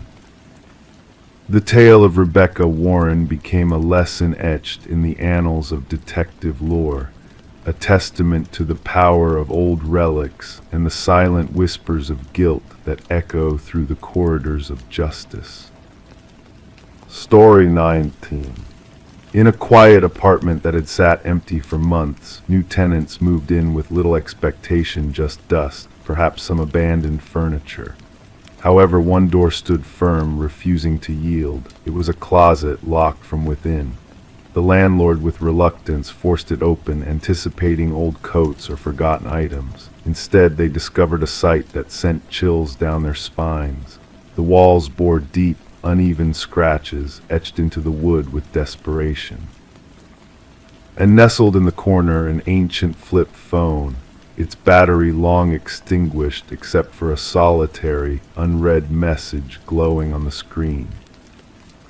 Detective Morgan Shaw, a seasoned investigator, had encountered many grim scenes in her career, yet this particular discovery made her hairs prickle with unease, not due to blood or overt violence, but because of the haunting implications of those scratch marks, a poignant testimony of someone trapped within that confined space, struggling, desperate. "We need forensics on site immediately," she instructed her partner, Officer Reed, who diligently documented the scratches, "and gather the records of the previous tenants." The message on the phone simply stated, I know what you did." The landlord, a jittery man with perpetually clammy hands, informed them that the previous tenant had vanished without a trace, leaving behind unpaid rent. A young woman, kept to herself, disappeared about 6 months ago, he muttered, eyes skirting away from the closet. Never caused any trouble.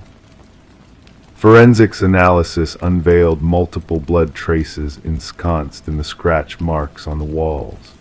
Most matched a single individual, presumably the former tenant, Emma Caldwell, aged 28, reported missing when she ceased appearing at her workplace.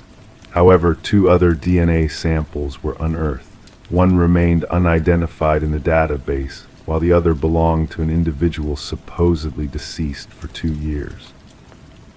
"This can't be right," Shaw murmured, scrutinizing the lab findings. Derek Mercer, previously convicted of assault and reportedly deceased in a vehicular accident, had his fresh DNA imprinted on the closet walls. Dental records had confirmed his demise, yet here was his genetic imprint anew. Emma's apartment narrated a tale of a life interrupted: unopened mail, a neglected coffee mug in the sink, a neatly arranged bed.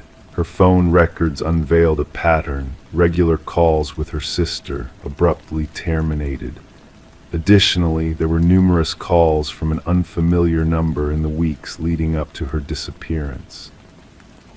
The sister mentioned Emma had a mysterious boyfriend, Officer Reed relayed. No name, just described him as intense and private. Surveillance footage from a nearby convenience store depicted Emma entering her building one evening, shadowed shortly after by a man in a baseball cap, his face strategically averted from cameras. A breakthrough emerged when partial fingerprints matching Derek Mercer were found on the closet's internal doorknob. "He staged his death," Shaw concluded. "The question remains why and what's his link to Emma." The unidentified DNA sample unveiled another missing persons case: Lynette Porter, who had vanished 3 years earlier. Although the investigation into her disappearance had grown cold, descriptions matched a woman whom neighbors had seen visiting Emma's apartment on several occasions. Connecting the dots through traffic camera footage, Shaw traced a vehicle registered to Derek Mercer's mother frequenting the vicinity of Emma's residence. The driver's stature and build aligned with Derek's profile. The inquiry led them to a secluded estate owned by Mercer's family. Concealed behind robust basement doors, they discovered Lynette Porter alive yet severely malnourished, confined in conditions reminiscent of the closet that had imprisoned Emma. "He made me witness," Lynette whispered, her gaze vacant. "Said I needed to learn the consequences for women attempting to escape." Evidence accumulated: diaries chronicling Mercer's fixation on dominance, images of women resembling Emma and Lynette, and most damningly videos of Mercer coercing Emma into the closet. "She thought she could expose me," his voice echoed in the recordings. "Reveal our secrets. Nobody divulges my truths." The pursuit for Derek Mercer spanned multiple jurisdictions.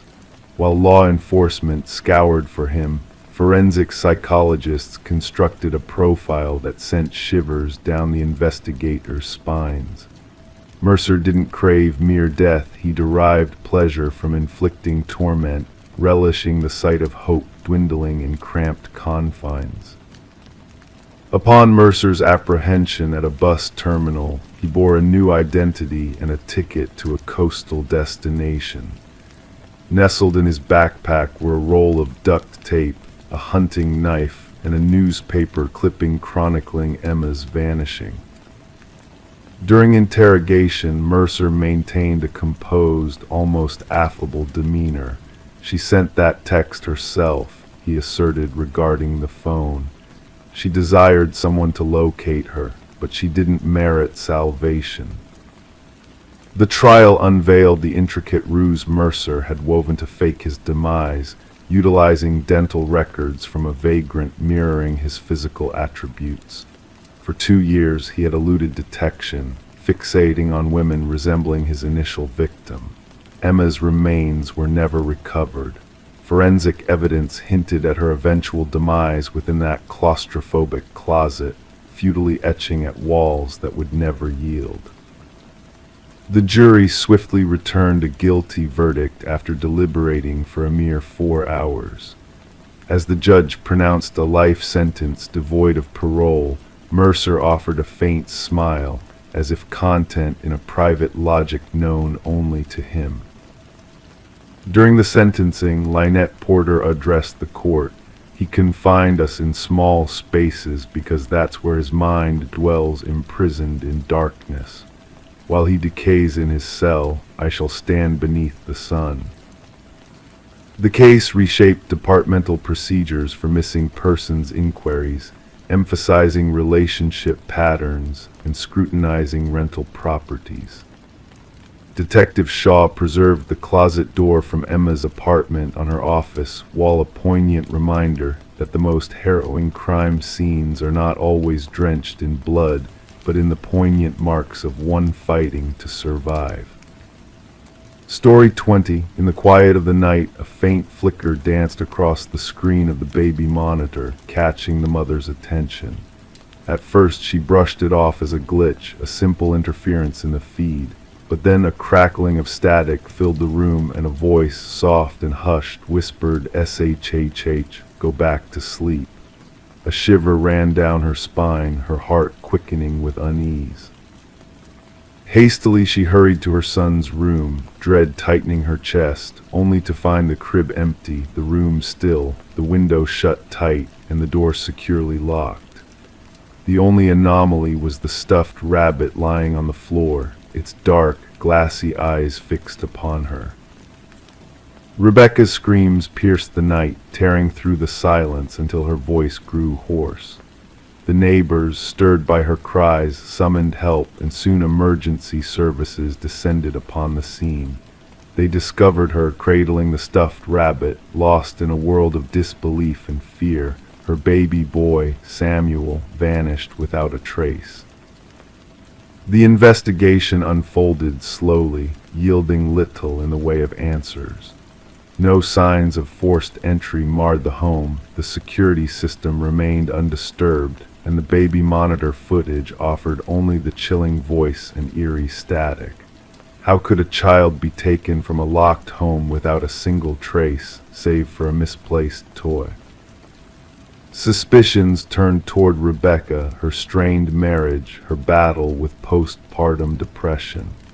The community murmured their doubts, casting shadows upon her grief. Then a breakthrough emerged from the shadows. Tiny fibers, foreign and unknown, clung to the nursery windowsill, hinting at a stealthy intruder, a phantom in the night. The focus shifted, revealing a figure moving in darkness, leaving behind a footprint of mystery and intrigue. Daniel, the absent husband, returned to a storm of accusations and doubts. His hands bore tales of rock climbing, his hobbies and secrets coming to light. A web of lies and deceit unfurled, exposing a man with a hidden life, hidden motives. As the investigation delved deeper, the baby monitor, once a source of terror, became a beacon of truth. Hacked and manipulated, it led the way to a hidden chamber where Samuel was found, tended to by a woman named Elaine. Her eyes, empty and haunted, spoke volumes as she was led away in chains. The threads of the past intertwined, revealing a tale of loss, obsession, and betrayal. Elaine, the first wife, haunted by a miscarriage, sought solace in a stolen child, in a life that wasn't hers. Daniel's denial crumbled beneath the weight of evidence, the fibers, the footprints, the digital whispers of a plan long in motion. The courtroom echoed with the hush of disbelief as the truth unfurled, as the voices of the past whispered through the darkness. In the end, justice prevailed, but scars lingered, memories haunted. Rebecca and Samuel sought solace in a new beginning, far from the shadows of the past. The baby monitor lay silent, its truth revealed, its secrets laid bare. And in the stillness of the night, the glassy eyes of the stuffed rabbit watched, a silent witness to the mysteries that unfolded when the darkness whispered its secrets. Story 21, The Mysterious Doppelganger. She wiped away the steam on the mirror, gazing at her own reflection. Everything seemed normal at first glance, her features familiar, her attire unchanged. Yet a subtle unease crept in as she continued to stare. A flicker caught in the corner of her eye, a movement that did not belong to her. Turning away, she expected her reflection to follow suit, but it remained motionless, silently observing. Thus began the enigma of Rebecca Thorne, sparked by that unsettling moment in her bathroom, a moment that would baffle investigators and cast a shadow over the community for years to come. Living solitary in a modest apartment nestled in a serene suburban enclave, Rebecca was known to her acquaintances as methodical and reserved. She maintained a polite distance from others while still being amicable with her neighbors. Her occupation as a data analyst for a mid-sized corporation dictated a life of routine and precision. There was nothing in her demeanor to suggest that she would become the focal point of one of the most enigmatic criminal inquiries of the decade. The initial signs were subtle. Objects in Rebecca's living space seemed slightly askew, not missing, but rearranged. A coffee mug shifted to a different shelf, books realigned, her toothbrush found on the wrong side of the sink. She brushed off these anomalies as mere lapses in memory, attributing them to her long hours spent poring over spreadsheets under the harsh glare of fluorescent lights. Detective Marion Shaw's attention was piqued when Rebecca, after enduring weeks of these disturbances, finally reached out to the authorities. The initial evaluation yielded no concrete evidence of criminal activity. It seemed more suited for mental health services than police intervention. Shaw documented the complaint but relegated it to the stack of lower priority cases, deeming it as a woman feeling a pervasive sense of unease within her own home. However, the pivotal moment arrived with the incident involving the bathroom mirror. During her subsequent interaction with the police, Rebecca recounted the experience in vivid detail, the disconcerting sensation of her reflection moving independently, the constant feeling of being watched in solitude. This time she had tangible proof, footage from a security camera she had installed, aimed at her front entrance. The recording unveiled a chilling revelation that sent shivers down the spines of even the most seasoned officers. The grainy video captured Rebecca leaving for work in the morning, only to show an exact replica of herself entering the apartment 20 minutes later. Forensic analysts scrutinized the footage for signs of tampering or manipulation, but found none. The individual mimicking Rebecca moved with precision, dressed identically, and even carried her distinctive leather bag. Yet, according to time-stamped records from her workplace security system, Rebecca had already clocked in at her office across town. "We are faced with a doppelganger scenario," Detective Shaw informed her superiors. "Someone who has meticulously studied Ms. Thorne and can replicate her with uncanny accuracy." The inquiry escalated as fingerprints in the apartment matched solely with Rebecca's, and no foreign DNA was unearthed. Neighbors reported nothing amiss, only observing Rebecca's usual comings and goings. Mrs. Keller, a neighbor, mentioned a peculiar encounter where she greeted Rebecca upon her return home, receiving no response, a deviation from her usual behavior but not a cause for alarm. Rebecca commenced documenting the disturbances in a journal. Minor alterations within her home multiplied vanished food from her fridge, unauthorized searches on her computer, and unsettling discoveries of self-portraits on her phone, snapshots she had no recollection of capturing. In some images, her expression appeared subtly distorted, her smile too wide, her gaze too intense. "I fear I am losing my sanity," she confided in Detective Shaw during their third meeting. "Or perhaps someone is orchestrating this illusion to make me believe so." The breakthrough materialized when a pattern emerged in the security footage. The doppelganger only infiltrated Rebecca's residence during her absences for scheduled commitments like therapy sessions, yoga classes, or Sunday morning grocery trips. "Someone is intimately familiar with your routine," Shaw elucidated. "This isn't random, it's a targeted surveillance and infiltration mission." A forensic psychologist posited that they might be dealing with a fixation case, an individual fixated on assuming Rebecca's identity, possibly aiming to supplant her entirely. Such occurrences, though rare, were documented in psychological literature, often stemming from a psychological fracture where the perpetrator fixates on a target embodying traits they covet: stability, beauty, success, normalcy. The investigation honed in on a former colleague of Rebecca's, Lily Winters, who had been terminated due to escalating erratic behavior. Lily had closely collaborated with Rebecca, frequently remarking on their similarities.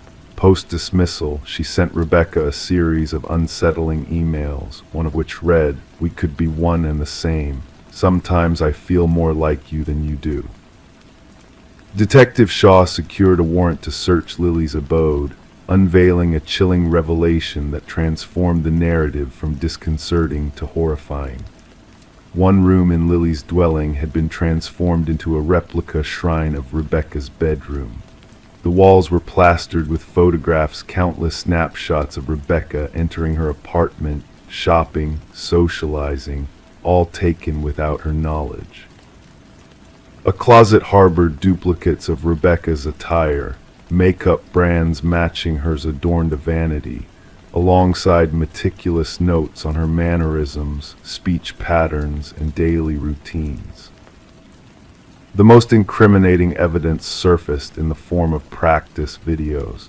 Lily had recorded herself mimicking Rebecca's gait, gestures, and expressions. The evolution was palpable. Initial attempts were clumsy and conspicuous, evolving into imitations nearly indistinguishable from the genuine Rebecca. "She aspired to become me," a subdued Rebecca murmured upon viewing the evidence. "She wasn't merely imitating me, she was eradicating me." Forensic technicians unearthed sophisticated apparatus for fabricating key duplicates and cloning electronic access cards. Lily had upheld an intricate system for monitoring Rebecca's movements, including a meticulously detailed calendar predicting her schedule. However, Lily's ultimate motives remained inscrutable. Journals discovered in her residence contained incoherent entries oscillating between first and third person, occasionally referring to Rebecca as both me and her within the same paragraph. The final entry sent shivers down the spines of investigators. "Soon there will be only one of us. The stronger entity shall endure." Upon authorities moved to apprehend Lily, she had vanished without a trace. Her domicile bore signs of a hasty departure, drawers left ajar, certain technology missing. A nationwide alert was broadcasted, prompting Rebecca's relocation to a secure haven under constant surveillance. For 3 weeks, authorities meticulously monitored every locale linked to Rebecca's former life, yet Lily never materialized. The case took a disquieting turn when a security personnel at Rebecca's previous workplace reported an anomaly. Despite being under protective custody at an impregnable safe house, Rebecca was purportedly sighted entering the premises. Surveillance footage corroborated the claim a duplicate Rebecca had accessed the building using a valid ID card, proceeded to her former workstation, and delved into her files for 40 minutes before departing. The unsettling truth emerged: Lily had not fled, she had made her move. She now masqueraded as Rebecca, seamlessly integrating into her existence while the genuine Rebecca remained concealed. The case remains unresolved, with Lily Winters eluding capture. Rebecca Thorne opted not to reclaim her former life, instead forging a new identity in an undisclosed location. Detective Shaw preserves a photograph on her desk depicting two strikingly similar women, Rebecca Thorne and Lily Winters. At times, she scrutinizes their features, seeking disparities, the subtleties that would differentiate one from the other. The truly disquieting aspect Shaw imparts to fresh recruits is not that someone can resemble you or echo your voice. It's the fervor with which they aspire to assume your identity, erasing themselves in the process. Our identity is not merely what we present to the world, it's our most fiercely guarded possession. Occasionally, we only realize its worth when someone endeavors to purloin it. Story 22. The motel stood as a relic of forgotten days, its worn facade a testament to transient stays and fleeting encounters. The receptionist handed her the key with a cryptic warning, a peculiar look in his eyes. "Just avoid the last door on the left," he whispered, his voice barely a murmur. Intrigue tugged at her, urging her to explore the mystery veiled in the shadows of the night. That evening, amidst the hushed whispers of the hallway's flickering lights, she found herself drawn to the ominous door that beckoned her with an icy touch upon the handle. To the naked eye, it appeared no different from its companions, yet a subtle chill emanated from the wood, a whisper of breath seeping through the cracks. Detective Morgan Reed awoke from her slumber, drawn into the realm of darkness by the call of a crime scene shrouded in secrets. Crossing the threshold marked by yellow tape, the air was heavy with the scent of iron, a stark reminder of the violence that had unfolded within. The room bore witness to a macabre dance of contrasts: the pristine bathroom, the untouched bed, and the ghastly sight that lay in between. A young woman, her life extinguished, lay sprawled on the floor, her gaze fixed upon the ceiling in eternal silence. Reed knelt beside the fallen figure, her fingers grazing lightly over the evidence markers that adorned the scene like morbid ornaments. "Third victim this season," the forensic expert remarked, his tone devoid of emotion as he captured the scene through his lens. "The same haunting signature as before." Reed nodded in silent acknowledgement, her mind already piecing together the fragments of a sinister puzzle. The victim's attire spoke of elegance, a stark contrast to the nondescript motel surroundings. A handbag lay open on the bedside table, its contents untouched, a stark indication that this was no crime of greed. A deeper motive lurked in the shadows, propelling the hand of the unseen killer. The motel manager lingered in the doorway, his features etched with a pallor of dread. "She arrived alone, paid in cash. I never imagined." His voice faltered, haunted by the tragedy that had stained the motel's walls. The maid discovered her fate during routine cleaning. Reed scrutinized the room anew, searching for clues amidst the silence that enveloped the scene. No signs of forced entry, no struggle etched on the victim's form. A chilling realization dawned: she had welcomed her own demise, whether by trust or by design. Back at the precinct, Reed pinned photographs to the board, a mosaic of lives cut short by a shadowy figure haunting the fringes of society. 3 women, their features mirroring each other, bound by a cruel fate woven in anonymity. The whispers of a predator on the prowl echoed through the corridors of the station, driving the investigation into uncharted territories of darkness. "The autopsy results are in," Detective Hayes announced, laying out the findings before Reed. "Death by strangulation, manual. No trace of DNA beneath her nails, no signs of violation." Reed furrowed her brow, sensing a personal vendetta lurking beneath the veneer of random violence. As days melted into nights, the investigation delved deeper into the shadows cast by the motel's walls. Surveillance footage yielded no answers, painting a picture of normalcy shattered by unseen hands. Elaine Werner, the victim's identity revealed, emerged as a figure shrouded in mystery, a financial analyst with no known adversaries, no visible enemies. Her meticulous nature clashed with the randomness of her demise, a riddle waiting to be unraveled.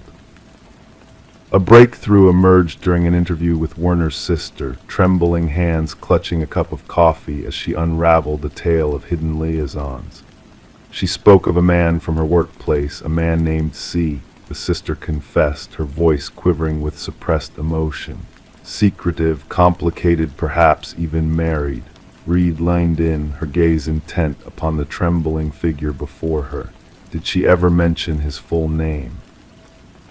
"Only C, that's all she ever uttered," the sister whispered, a thread of sorrow weaving through her words. The investigation pivoted towards Werner's workplace, a labyrinth of corporate facades hiding the shadows of unseen alliances. Colleagues painted a portrait of Werner as a consummate professional, a woman of secrets harboring a clandestine affair. Yet the threads of truth led Reed to a single clue, a business card tucked away in a desk calendar, bearing the name Charles Emerson, Senior Vice President. Emerson, the epitome of composure, exuded an aura of innocence when confronted, his alibi a fortress of denials. But in the depths of his gaze, Reed glimpsed a flicker of deceit, a crack in the facade that bespoke a hidden truth.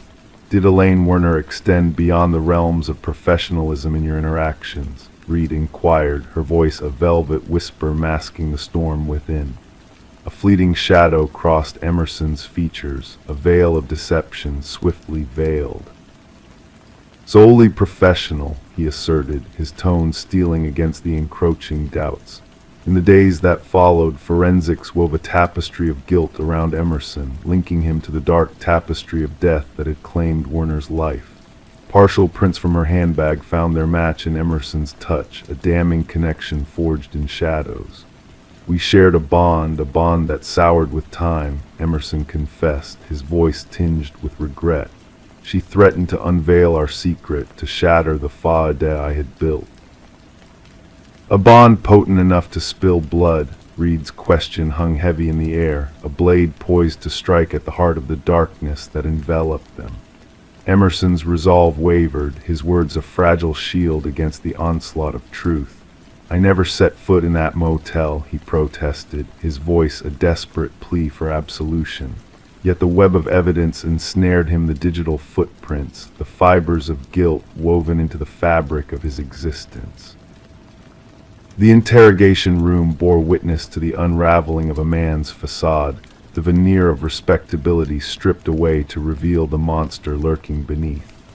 "They threatened to unmask me, to unravel the tapestry of my life," Emerson confessed, his words a lament for the secrets that had bound him to darkness.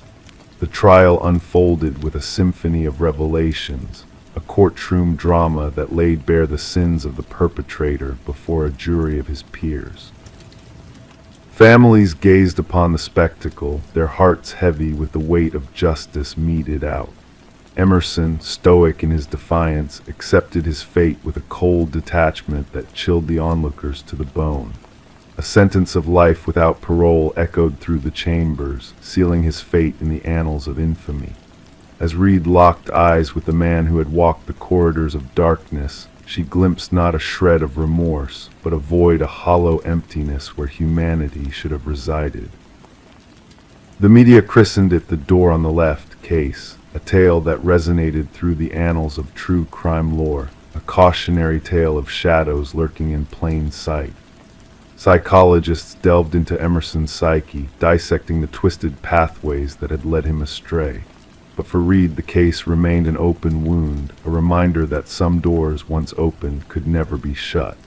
In the evidence vault, 3 keys rested in silent repose, each a harbinger of lives lost and secrets untold. And as Reed walked the corridors of forgotten motels, she counted the doors, each a portal to a world of darkness waiting to be unveiled. Story 23. Once upon a time, a mysterious package arrived in the mail of a quiet suburban neighborhood.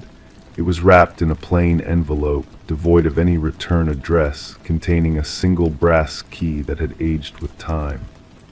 The homeowner, Sarah Miller, couldn't place where the key belonged, but there was a strange sense of familiarity surrounding it. As Sarah tried the key in every lock she owned, not a single one yielded to its touch. It was a key without a purpose in her home. However, when she placed it on the coffee table, an old grandfather clock in the hallway, long broken and silent, let out a single eerie chime that echoed through the stillness of her house. Perplexed by this bizarre occurrence, Sarah reported the strange incident to the authorities. What started as a simple mishap soon unraveled into a chilling criminal investigation that shook the foundations of the serene neighborhood.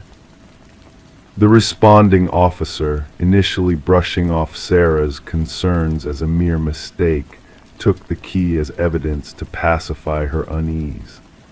Little did he know that this insignificant brass key would unlock a Pandora's box of hidden horrors. Detective Robert Harmon, a seasoned investigator with the Special Victims Unit, was handed the case file during the morning briefing. As he examined the unassuming brass key sitting on his desk, a sense of unease crept over him. There was something unsettling about it, something that whispered of dark secrets waiting to be uncovered. Background checks on Sarah revealed nothing suspicious. She was a retired high school English teacher, a widow with grown children living far away. Her life seemed ordinary, her hands clean of any wrongdoing. Yet the key held a sinister significance that begged for answers.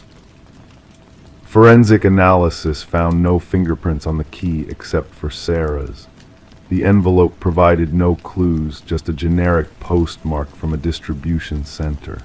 The key itself, a standard Schlage, showed signs of age and wear, hinting at a history shrouded in shadows. The breakthrough in the case came unexpectedly when Detective Harmon decided to delve deeper into the key's unique bidding pattern. A connection was made to a cold case from 7 years ago, linking the key to a storage unit where chilling evidence of heinous crimes had been discovered. The original investigation had hit a dead end, unable to identify the perpetrator behind the horrors found in that storage unit. But now, with the key resurfacing, the past was demanding to be unraveled. As Harmon dug through dusty case files and pursued leads, a disturbing picture began to emerge. The key led to Harold Jenkins, a former neighbor of Sarah's who had vanished without a trace years ago. A man of shadows, Jenkins had left behind a trail of darkness that now threatened to engulf Sarah's life. The search for Jenkins intensified as the true extent of his depravity came to light. A cabin, once belonging to his deceased mother, revealed a hidden room filled with rows of brass keys, each one a macabre symbol of a life taken too soon. Buried behind the cabin, the earth yielded the grim secrets Jenkins had sought to bury remains of his victims, silent witnesses to his atrocities. The manhunt for Jenkins spanned the nation, with fear gripping the community as the Keymaster's reign of terror was exposed. In a final confrontation, Jenkins met his end, leaving behind a journal that chronicled his crimes in chilling detail. The truth unfolded, revealing the extent of his monstrous deeds and the lives he had callously ended. For Sarah, the horror was too close for comfort. She never returned to her home, haunted by the knowledge that evil had lurked in the shadows of her ordinary life. The grandfather clock, once a silent sentinel, now a reminder of the darkness that had touched her world. As the investigation closed, a collection of brass keys sat in an evidence locker, silent witnesses to the horrors that had unfolded. Each key a testament to the lives lost, the truth unlocked by a key that opened nothing but revealed the chilling reality of the darkness that sometimes dwells behind a facade of normalcy. And so, as night fell over the neighborhood, the echoes of the grandfather clock's hollow chime lingered in the air, a haunting reminder of the secrets that lay hidden in the shadows, waiting to be brought to light. Story 24. Renovations always lead to unveiling peculiar things. Old newspapers, broken trinkets, forgotten photographs. But when the couple pried up the floorboards, a letter, neatly folded beneath the wood, caught them by surprise. The paper, fragile, the ink worn, yet the message was unmistakable. Don't trust the one who knocked. Before they could react, 3 sharp raps reverberated through the vacant house. The discovery sent shivers down their spines. Sarah and Michael had acquired the Victorian-era home at an estate auction, captivated by its intricate moldings and storied past. Little did they know that their renovation project would unearth something so disquieting. Detective Alina Reed arrived with her partner, the floorboards still lifted, revealing the shadowy space below. Her weathered hands, evidence of years spent handling clues, delicately retrieved the note with gloved fingers. The couple had already touched it, inevitable contamination. Reed scrutinized their faces as they recounted the knocking sound. Their fear appeared genuine. Background checks yielded nothing dubious about Sarah and Michael. Newlyweds, solid credit, steady jobs. However, the house bore a more intricate history. Previously possessed by the Hargrove family for generations, the house sat empty for 2 years after the passing of the last dweller, Margaret Hargrove, an elderly widow who lived in solitude. Neighbors described Margaret as reclusive yet amiable. No known foes, no suspicious circumstances surrounding her demise, natural causes per the coroner. Nonetheless, an unsettling aura lingered. Forensic analysis dated the note back approximately 20 years. The script showed signs of distress pressure points hinting at fear or urgency. Margaret would have been in her 60s then, residing with her husband, Franklin, who had departed 5 years before her. Reed delved deeper into her investigation, sifting through county records and interviewing former acquaintances of the Hargroves. Franklin had been esteemed in the community, a retired teacher with a penchant for woodworking. Some of his handcrafted furniture pieces still adorned the house. A former student remembered him as kind yet troubled in his final teaching years. He grew paranoid, the student recounted, kept mentioning someone watching him. We all thought it was early dementia. A breakthrough came during Reed's interview with Margaret's sister, now residing in a nursing home. Her memory faded at times, but certain details remained sharp. Margaret feared him toward the end, she whispered. Not Franklin, no, the man who came knocking, the collector. Reed leaned in. The collector. Franklin owed money, gambling debts. The man would come knocking. 3 times, always 3 knocks. Margaret wanted to sell the house to settle the debt, but Franklin refused. Returning to the house with a forensic team, Reed conducted a meticulous search of the crawl space, with more floorboards removed. The cadaver dogs led them to a grim discovery beneath the foundation, wrapped in plastic, a male skeleton with multiple fractures to the skull. Dental records confirmed it wasn't Franklin Hargrove. Franklin had been cremated, his ashes scattered as per his wishes. This was someone else, someone never reported missing. Further excavation unveiled more a wallet encased in the plastic. The ID inside belonged to Victor Mercer, known to law enforcement as a loan shark and collector for an illicit gambling operation. He had vanished 2 decades ago without a trace. The pieces of the puzzle fell into place through forensic evidence and Margaret's hidden diaries found in the attic. Franklin had amassed substantial gambling debts. When Mercer came to collect with threats against Margaret, Franklin snapped. Tools from the workshop turned into weapons, the crawl space transformed into a tomb, the note turned into a warning. Margaret assisted in the cover-up, not out of malice, but out of fear and loyalty. Her diaries unveiled the torment she endured thereafter. I hear the knocking at times, even when no one's there. 3 knocks, always 3.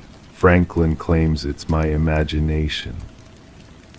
After Franklin's death from a heart attack, Margaret resided alone in the house, never remarried, never relocated, guarding the secret beneath her feet. Her diary entries grew increasingly paranoid. The knocking persists. I fear someone is aware. The case was officially closed. Victor Mercer's remains were returned to his surviving family.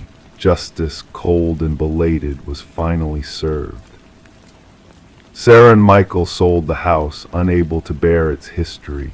It stands vacant, the renovations abandoned. Local whispers suggest that occasionally in the stillness of the night, 3 distinct knocks resound through the empty corridors. Whether it's the settling of aged wood or something more sinister remains a mystery. The note rests in evidence storage, its message a chilling admonition: don't trust the one who knocked.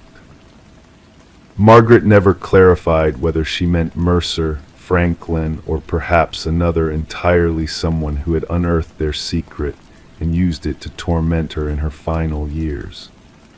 Some enigmas, as Detective Reed remarked in her final report, are never fully unraveled, even when we believe we have the answers. Story 25. In the realtor's listing, there was no mention of a basement. The blueprints, meticulously examined, revealed no trace of it. Yet as the family peeled away the old carpet, they uncovered a hidden door. Its handle, heavy and rusted, required the combined effort of 3 to pry it open. A rush of stale air, thick with the scent of damp earth, greeted them as they descended the steps into darkness. Expecting storage space, they instead found a solitary chair beneath a swaying light bulb. And on the wall behind the chair, a chilling row of photographs depicting them. The Mercer family had moved into the suburban property amidst the winter's early darkness, the bare trees looming against the cold sky. They had admired the 2-story structure with its worn siding and creaking floors, believing it held character and history. Little did they know the depth of history the house concealed, and how violently it would intertwine with their present. Detective Sarah Connors arrived at the property with her partner, finding the crime scene unit already at work, securing the perimeter with fluttering yellow tape. Mrs. Mercer's voice had trembled over the phone as she described the shocking discovery beneath their living room. "We must document everything before allowing anyone else down there," Connors directed, gloving her hands with practiced precision. Camera flashes illuminated the stairwell as the forensic team meticulously captured the scene. The wooden steps groaned under their weight, leading to a small basement space akin to a standard bedroom, its concrete walls painted a dull gray. A lone chair, bolted to the floor, sat beneath the harsh glow of a bare bulb, casting eerie shadows that danced in the still air. However, it was the wall adorned with 37 photographs that held the investigators in their grip, each image meticulously dated and arranged in chronological order. "These date back nearly 4 weeks," Connor's partner observed, scrutinizing the timestamps on the photographs. "Look at this one, Mrs. Mercer asleep on the couch, Mr. Mercer at the kitchen table, the kids in their rooms." The absence of forced entry, broken windows, or other signs of intrusion perplexed the investigators. The security system had never sounded an alarm, and nothing tangible had been stolen, only their privacy and sense of security. Further examination revealed fingerprints belonging to previous owners of the property, a house that had changed hands multiple times over the years, each family staying for shorter periods, selling at decreasing prices. None had ever mentioned a basement. "We must interview every former owner," Connors instructed, flipping through her notepad. As they delved into the property's history, discrepancies in records emerged: altered blueprints, withdrawn permits, redacted inspection reports. The investigation took a sinister turn when the contractor who had renovated the house 7 years prior vehemently denied the existence of the basement. His hands shook as he adamantly claimed, "That room was never there. I gutted that place to its bones." There was nothing but dirt and concrete beneath the living room. Digital forensics uncovered a memory card hidden within the light fixture, revealing a plethora of images beyond those of the Mercer family previous occupants, captured in intimate moments, mundane routines, and vulnerable instances. The case deepened with the recovery of audio files from a weatherproof box buried in the basement, containing recordings of conversations held in various rooms of the house. Despite an extensive search, no hidden microphones were found. "We must tear through every wall," Connors urged, her tone urgent. "Inspect the air vents, light fixtures, electrical outlets. Someone has been watching these families for years."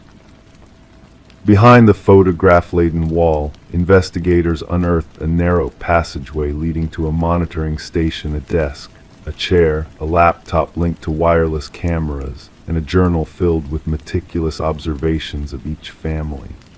The journal's handwriting matched that of the property's original builder, Edward Kelvin, who had mysteriously vanished from public records, supposedly deceased during the house's construction. His final journal entry ominously stated, "The next family arrives tomorrow." Fingerprint analysis confirmed the investigators' suspicions. Kelvin had never left the house. He had retreated into its hidden recesses, meticulously watching the families pass through his self-created labyrinth.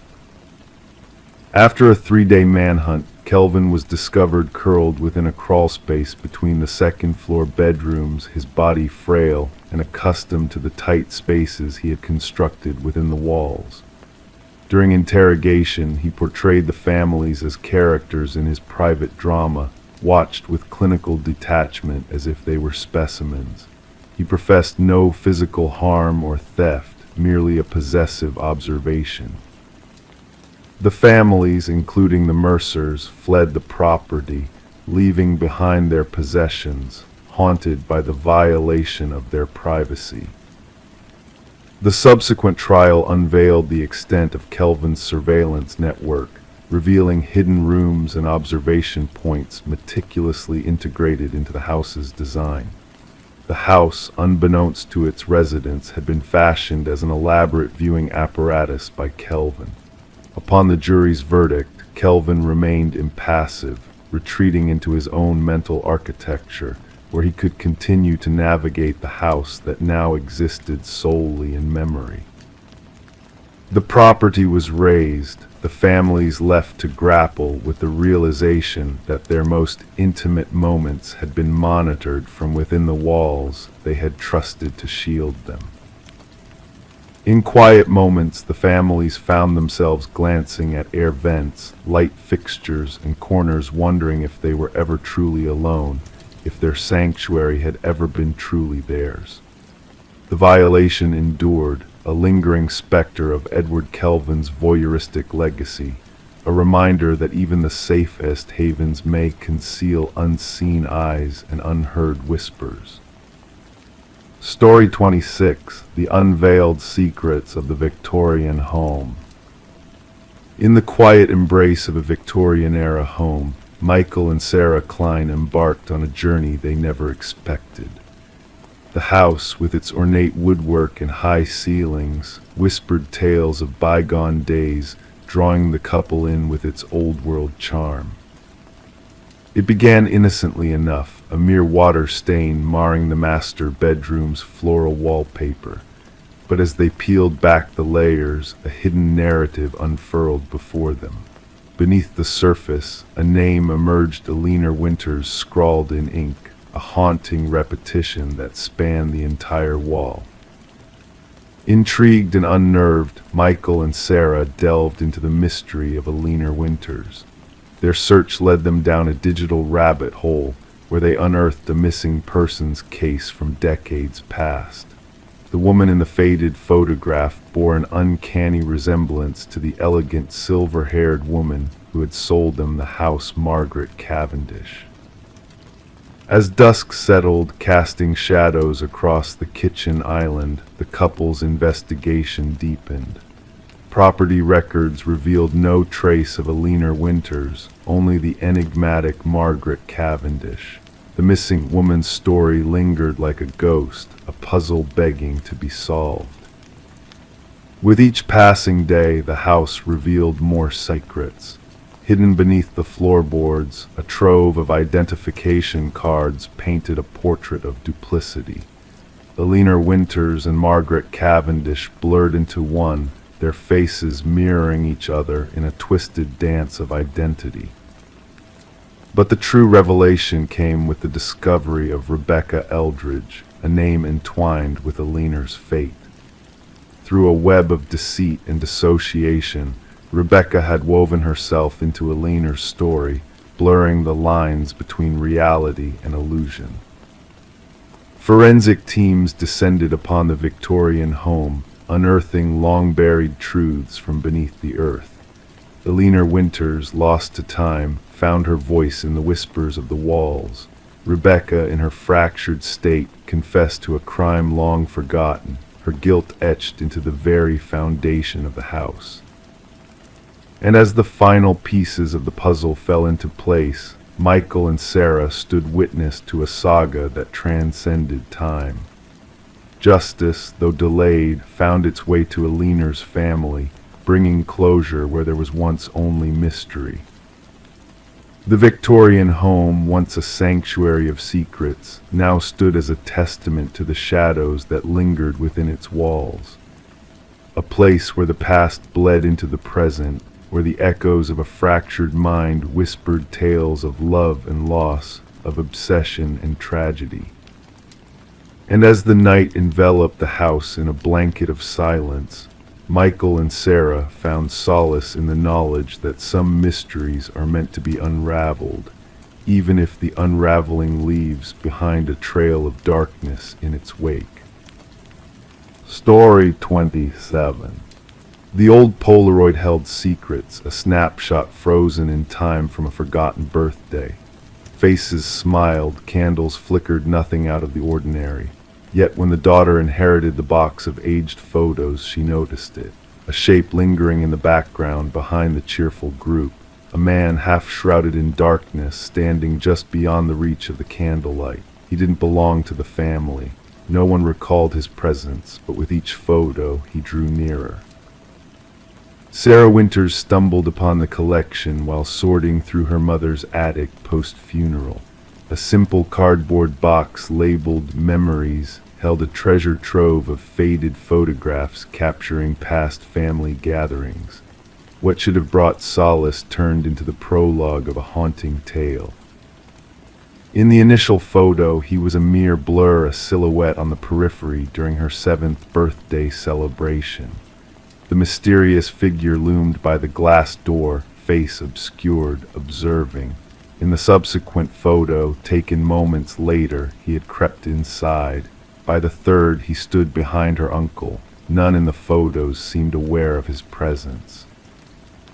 With a trembling voice, Sarah called her father, unveiling her unsettling find. "Dad, who is this man lingering in the background of all these pictures?" A moment of silence followed, then a sharp inhale. "What man? There shouldn't be anyone except family." Detective Marcus Reed attentively listened as Sarah laid out the photos on his desk at the precinct.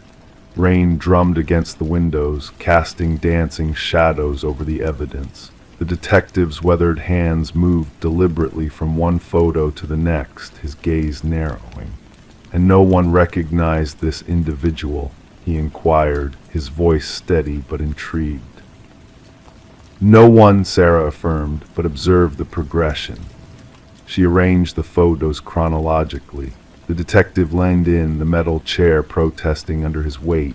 What initially seemed like paranoia morphed into a chilling reality before his eyes. The figure advanced purposefully through the party, photo by photo, edging closer to the children. In the final image, he loomed directly behind Sarah's childhood self, a pale hand reaching towards her shoulder, just out of frame. "The photographer," Reed proposed, skepticism tainting his tone. "My mother took all these. She set the timer and joined the group. Copies were made, a case file opened. Within days, everyone alive who had attended the party was contacted. None recalled the man. No outsiders were present. The property was secluded, a rural rental chosen for privacy." Facial recognition technology proved futile. The figure veiled strategically in each shot, as if aware of the camera's gaze. Yet there was a practiced, intentional air about his posture. The investigation might have hit a dead end had Sarah not uncovered more photos in other family albums. Different occasions, different years. Yet the same figure, always lurking in the background, always unnoticed in the moment. A tech specialist enhanced the images, unveiling hidden details under harsh digital light. A scar on the wrist, a unique ring, a partial reflection in a window revealing obscured facial features. A breakthrough emerged from dental records. The teeth visible in an enhanced image matched those of Robert Keller, a maintenance worker who vanished after being linked to 3 child abductions in the region, cases long gone cold. Cases coinciding with the gatherings documented in the photos. Records disclosed Keller's employment at the company responsible for cleaning the vacation property where Sarah's birthday had unfolded. He held master keys to numerous rental properties in the vicinity, sites where families had congregated, sites where children had mysteriously disappeared. Upon excavating Keller's former residence, authorities unearthed small items buried beneath the concrete. A hair clip akin to one worn by a missing girl, a toy car belonging to a vanished boy from a family reunion, a bracelet recognized by Sarah as her own, presumed lost during her childhood. Alone in her apartment, surrounded by the photos that unearthed decades of hidden horrors, Sarah awaited news from the detective. Remains discovered near one of the vacation haunts had been identified. DNA confirmed it was one of the missing children. She gazed at the final birthday photo. The candles bathed her family's faces in a warm glow, frozen in time. And there behind her youthful self, partially veiled in shadow but undeniably present, the figure loomed, patient, calculating. Invisible to all in that moment of joy. The revelation intertwined unsolved mysteries spanning decades. Families found closure, though not the solace they sought. The shadow in the family photos had stepped into the light of justice, his presence finally acknowledged after years of lurking in plain sight. Sarah gathered the photos, returning them to the box. They were now evidence, proof that sometimes the most perilous threats are those captured on film yet unnoticed by the naked eye, phantom figures traversing celebrations unseen, leaving only faint traces of their passage through time's frozen moments.